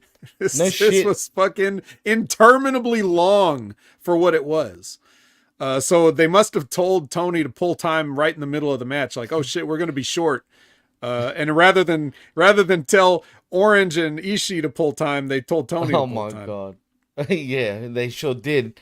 And like you said, a fourth damn. This is going to be a record at this stage, right? Record for what? For the most submissions in one event so far. Maybe. I don't remember 4, let alone 5 or 6. But honestly, I mean, come on. Yeah. 4 in one. Crazy. There's 4 so far. To be fair, the Venus de Milo would be the last submission of the night. So we're ending the total at 4. But 3 of them came in a row, so that was more noticeable. Anyway, as far as this goes, Storm hit a pile driver for a win here. And then she... Storm Zero? Storm Zero. Sounds like then a she announced, soda. she announced her she announced her new film premiere on Dynamite on Wednesday. Whoa, that's original. Dynamite? Yeah. Sounds like Diamante. Don't get confusing now. Diamante's girlfriend lost in the previous match. Okay, so the movie's gonna be called Wet Ink, which definitely sounds like a Vince McMahon NDA. And buttholes. She was talking about buttholes too, Vet. Right, she was, but I'm sure she was really talking about their matching ankle tattoos, right? That's what. Those ducks. Obviously, yeah, definitely. Right. What she meant. They were quacking. Yeah, so you were here when I was on the record first saying, this is stupid. I said it. Yes. Chris liked it. I said, this is stupid. This is what we're getting. Who do you think is right between me and Chris? Who do you think ended up looking better? Why are you getting me hate? Back before this really kicked off. You don't have to answer, Jimmy, if you like to remain neutral, but the chat can definitely put their opinion. Dude, you know how I feel. If Chris is listening, I'm sorry, bro, but come on, man. You know what I mean? Yeah, look, man, I'm with you on this one by a mile. Sometimes I even wonder what Chris is thinking. I mean, I don't know what he thinks sometimes, but look. Well, he probably never foresaw this, to be fair. Dude, I've said this before in the past. Look, Aaron says, I mean, he likes Chris, but the vet was right. I mean, he was. And I'm not just saying that because he's here. I'm truthfully... Look, I might have thrown Chris under the bus a couple of weeks back when I asked you for your opinion, knowing what your opinion was going to be. And that started a whole different argument at the time. And I was just like kicking back, listening to you guys. But let's be real, dude. And I've said this more than once, but is this Tony Storm thing, it's good, right? To an extent. But is it good because everything else is so bad that this is good, but really it's not that good, if that makes any sense? Yeah, it's just not good. Well, let me break it down further. Again, Tony Storm is trying to make it good. Yeah, no, it's not her fault, right? But it's impossible to make good, I think. Because what's the end game? Where do you go, like, with this gimmick? You can't, right? Like, it's not realistic to... I just feel like she's booked herself in a corner. Well, not her, but probably TK booked her in a corner because there's no real end to this. What? She just snaps out of it? Yeah, what do you do? And she gets punched. The other thing is, whatever the concept is, she's not doing anything that's... It's like it's supposed to be a parody of old movie stars, but she's not doing anything that old movie stars do. No. Like her running around the ring and just like voguing and posing and stuff. It's like that. She pulls off the face expressions, though. It's pretty funny because she's just an idiot the way she does it. Right. And why is why are sometimes things in black and white and others not? Like, why wouldn't her whole match be in black and white? But when she's in a close-up, it goes to black and white? Like, why would that be? Again, AEW, right? I mean, come on. They should have it all grainy, too, during the match. Like, how do you go to villain grainy, sort of style. Yeah, how do you go to grainy footage? Like, why is the footage grainy? This is all being shot digitally. There's no grain. Right. What There's the fuck no are grain. you doing? Hello, it's 2024 for crying out loud. We know she's not really in 1950 something, you know what I mean, or 30 something. Come on. Yeah. I mean, it's stupid. Like when you break it down, it truly is silly, but people like it because they're fed with such crap that this stands out as something good because they're actually putting effort, and I use that term lightly, into this. No, Because I wouldn't even say that. I think the reason trying to that be anybody nice. likes it is the way people like things ironically. You just like it ironically. That's it. It's not genuinely good. I don't really like it. That's the funny You're thing. laughing at it. It's wrestle crap. It's the same reason you like. I'm trying What? to like. There's I don't nothing. know. There's Yeah, nothing else in wrestling like this, dude. Come on. Well, nothing like this, but there's stuff that people just pretend to like. You know, like the Young Bucks, for example. Everything they've ever done. Like nobody really legitimately thought those guys were cool ever, did they? You were Did just they like, look oh like my God, these guys are so Come on, bro. ridiculous. I think this is funny. Meltzer driver, ha ha ha. They named it after the dirt sheet guy. Like that like, was anybody legitimately a fan of these guys? Or were they just like, well, wrestling's a joke, so these guys are entertaining? Like, it's the same kind of thing. You look at Toni Storm, she's being ridiculous. She's trying to be entertaining. She's trying to entertain you. She's doing something different. Who cares if it makes sense or not? Who cares if everybody else has to play along with it? Why we gotta have Deonna Purrazzo in color and her in black and white on the same stage? Like, just because AEW, right, Todd? So, whatever. Yeah, look, this is dumb. I feel like this feud is actually failing and floundering really bad already, dude. And it's only been, what, 3-4 weeks, if that? You know what I mean? Look, let's just say we're moving on to the main event. Looks like there's been enough talk. They don't even get that on Rampage anymore, right? Mark Henry don't work there anymore, does he? He's just out. You know what? I have not seen him on Rampage. I didn't think of that, man. And do you think they've silently released him after he repeatedly bashes the company on Busted Open Radio? They must have. I mean, he does. He bashes the company repeatedly on Busted Open Rainbow, I was going to say, radio. And, yeah, no, I think you're onto something. But no one said anything that he's gone. So I find that interesting. But, yeah, we are in the main event. And, heck, they're that lazy, Vet, that they don't even do those little promos at the start of Collision anymore, which I liked. Yeah, no time for that. Just no time. Play the Elton John. Oh, God. Yeah, I don't even want to mention anything about that, but you know my thoughts already. Just all right. Elton John. So it's the Stone Pitbull versus the Orange not Pitbull. The beverage? The beverage, orange beverage. Yeah. The orange beverage. Yep. Nice main event here for Collision. It was total chaos. Total chaos, yeah. Total chaos. Why did this? I don't know why this match happened. I guess they just booked it. Well, you could have fooled me because the beverage guy has been booked on every show this week. I've had to suffer through the beverage on Dynamite, on Rampage, and now on Collision. Free orange juice all round. Or soda. Or soda. It could be Fanta. It could be Fanta.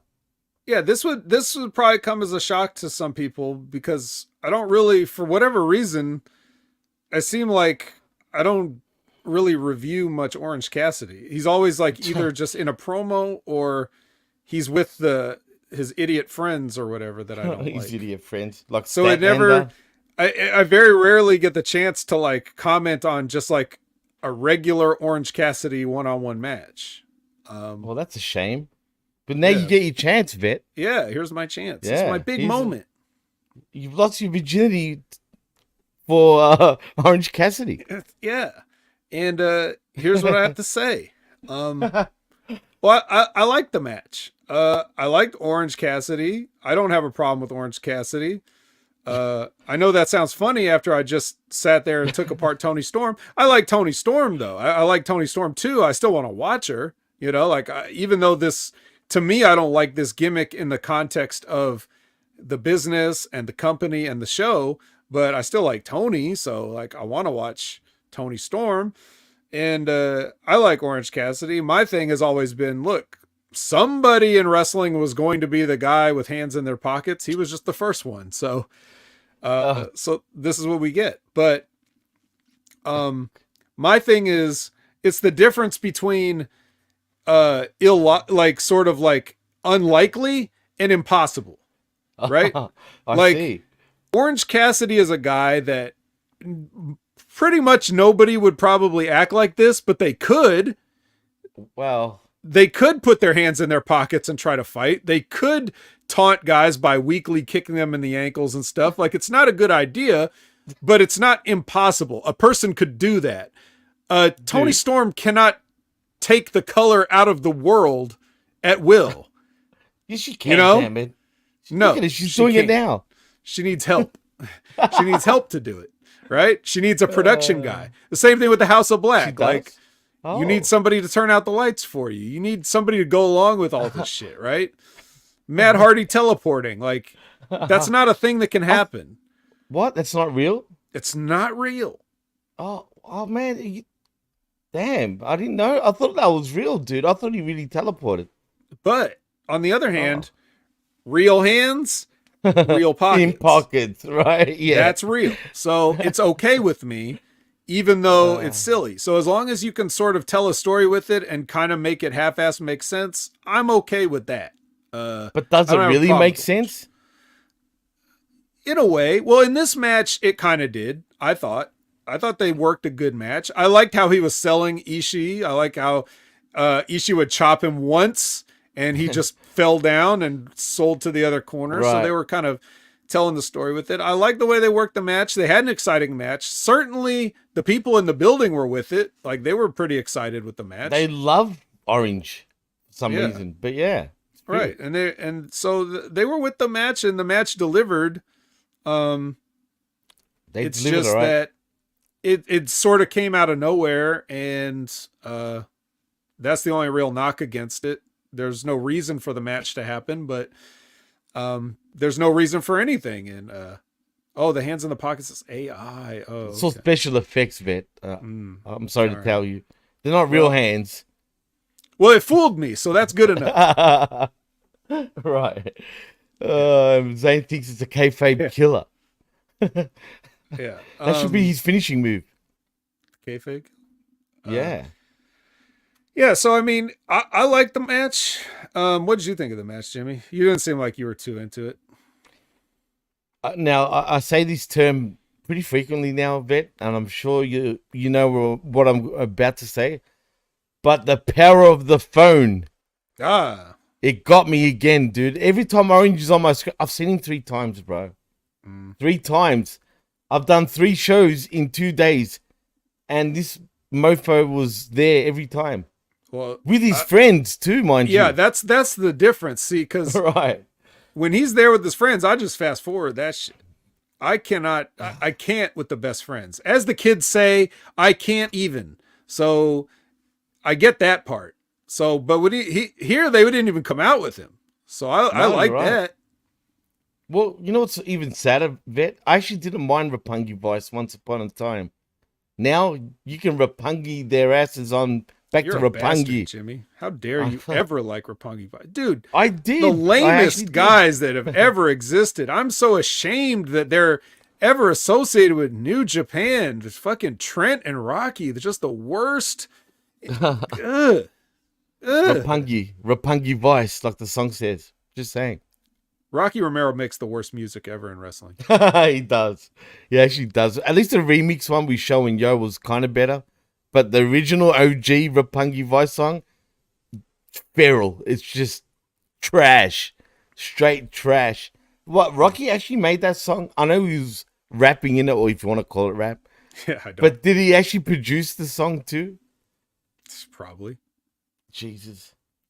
God damn it, Rocky. We need Chico El Luchador to make a comeback just quietly, if anyone knows who that is. Yeah, nobody does. Do you think no one does? Nobody does. Not one person knows what you're talking about. You're probably right. I'm the only one that does, and I'm telling you guys do not want him to make a comeback. Y'all tripping. Yeah, no. I disagree. Trust me. No, come on. Chico el luchador. Numero uno. All right. Well, that guy was nowhere to be found. His buddies were nowhere to be found. It was just Orange and Ishii. Great friends. Orange won with the orange package. So there you go. Orange package. Yeah, he What's countered an orange package? He countered the vertical drop brainbuster with an inside cradle, aka an orange package. Now, again, details, but when you beat a guy with the small package, dude, you have to cross your legs. You know what I mean? Like over their foot. If you're just doing the lazy version, it just looks bad. So just those little things, Orange, please, if you could. But yeah, so he wins that, and then Ishii starts to leave, and then the Undisputed Kingdom come out, and then they hit the spike pile driver on Orange. Ooh. And then Ishii comes back to make the save and runs them all off because they're not fucking with him. And so are you trying to say chaos ensued? Well, Ishii ensued. Well, yeah. Nobody else came out to help. Oh man, look, Aaron, I know you've been saying this, the last few days, but I'm not gonna go as far as an F, I don't think, but it's close for me. Yeah, and White and Juice are off the show now. They're Dynamite guys. Oh my god, dude! Dynamite. Oh, that's right. It's Wednesday Dynamite. That's true. Yeah, that's new fancy pants shit. Which they should be more CMLL guys if it's. I wonder what Triple think about all this. It's tremendous. Nah. We need Master P and the West what's it called? The West City Rednecks, whatever they're called. I know I got that wrong, but we need them back because rap is crap apparently. West Texas Rednecks, that's it. I forgot all about it, but unfortunately, R.I.P. to Kurt Hennig. What about the No Limit Soldiers? Can we get a comeback there? Does Master P still own Hog? I don't know. Because apparently he did. But anyway, why am I talking about Hog? I think it's time. I don't know. Should we give our grades, actually, Vet? I think we can wrap it up, dude, because we've gone a solid 2 hours. All right. All right. A grade. I will grade this show it's like a C. Because they did some good things, they did some bad things, they kind of canceled each other out.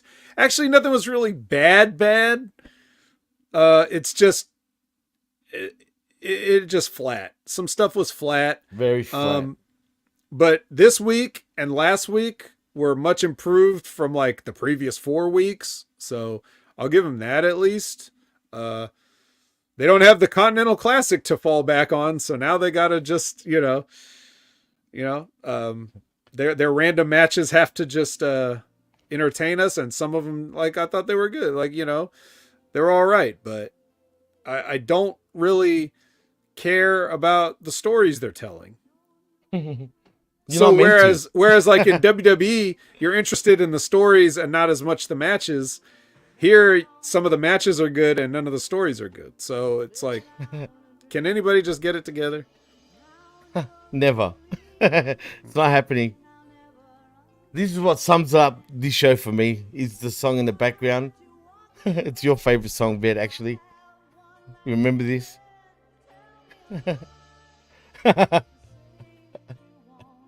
Oh, yeah. Tell me a lie. Yeah. So, shout outs to Shawn Michaels, for losing his smile. Tell me a lie. I mean, come on. He was telling a lot of lies. Yeah, but anyway, yeah, I would give this probably a D+. Fair. Look at that.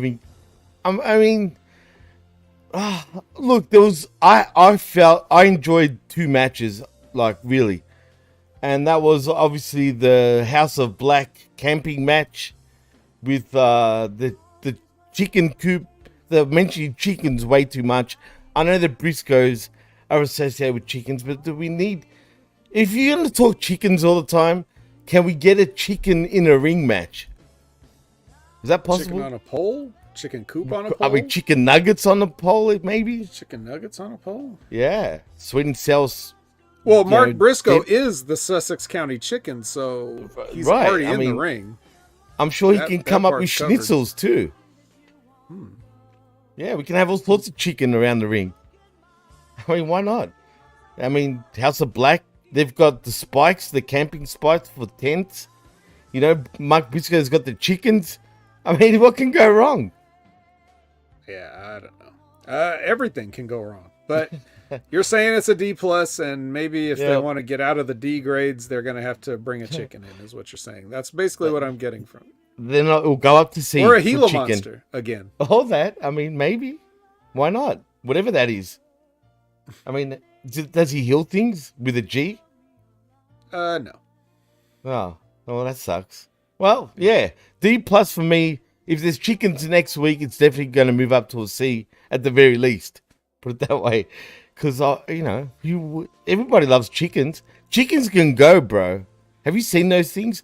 They gang up on you, dude, and will peck the shit out of you. Just saying. Tell me a lie. Yeah. Anyway, man. So, yeah, D, you said C, correct? C-, so it's close. C-, D+ for me. And, yeah, I guess that's a wrap, man. I mean, is there anything else we need to touch on? Did we forget anything like we did on the machismo last week?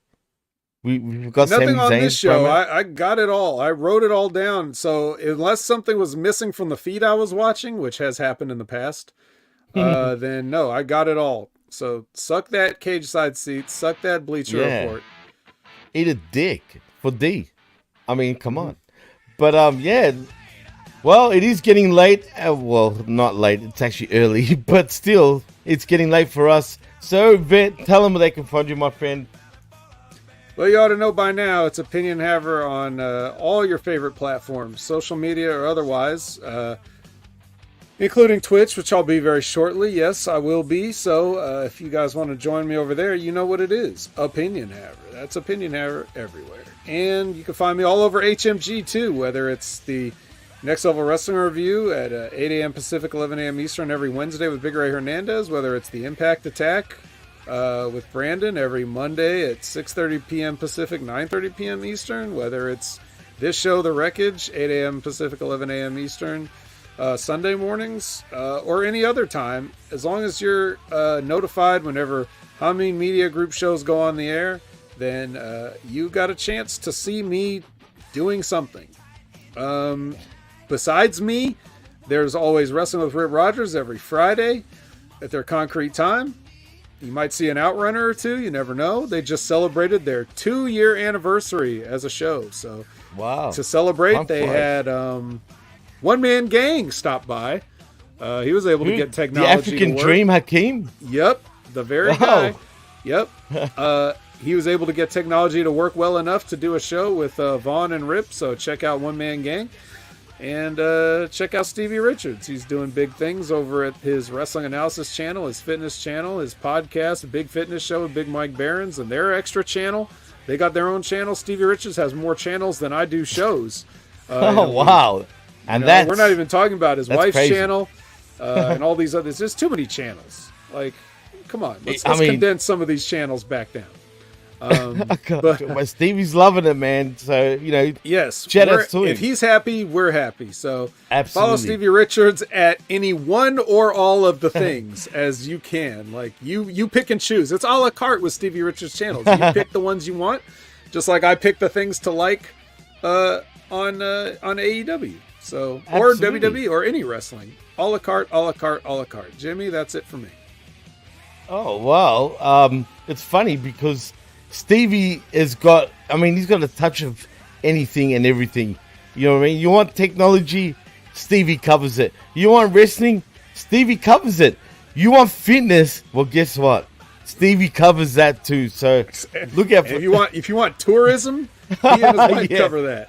That's true. Food even these days, heck, he even covers that, bro. He's got a video that for his birthday, his wife took him to the deck of the Star Trek Enterprise. So he's right there in the captain's chair, Captain Stevie. So check out that video.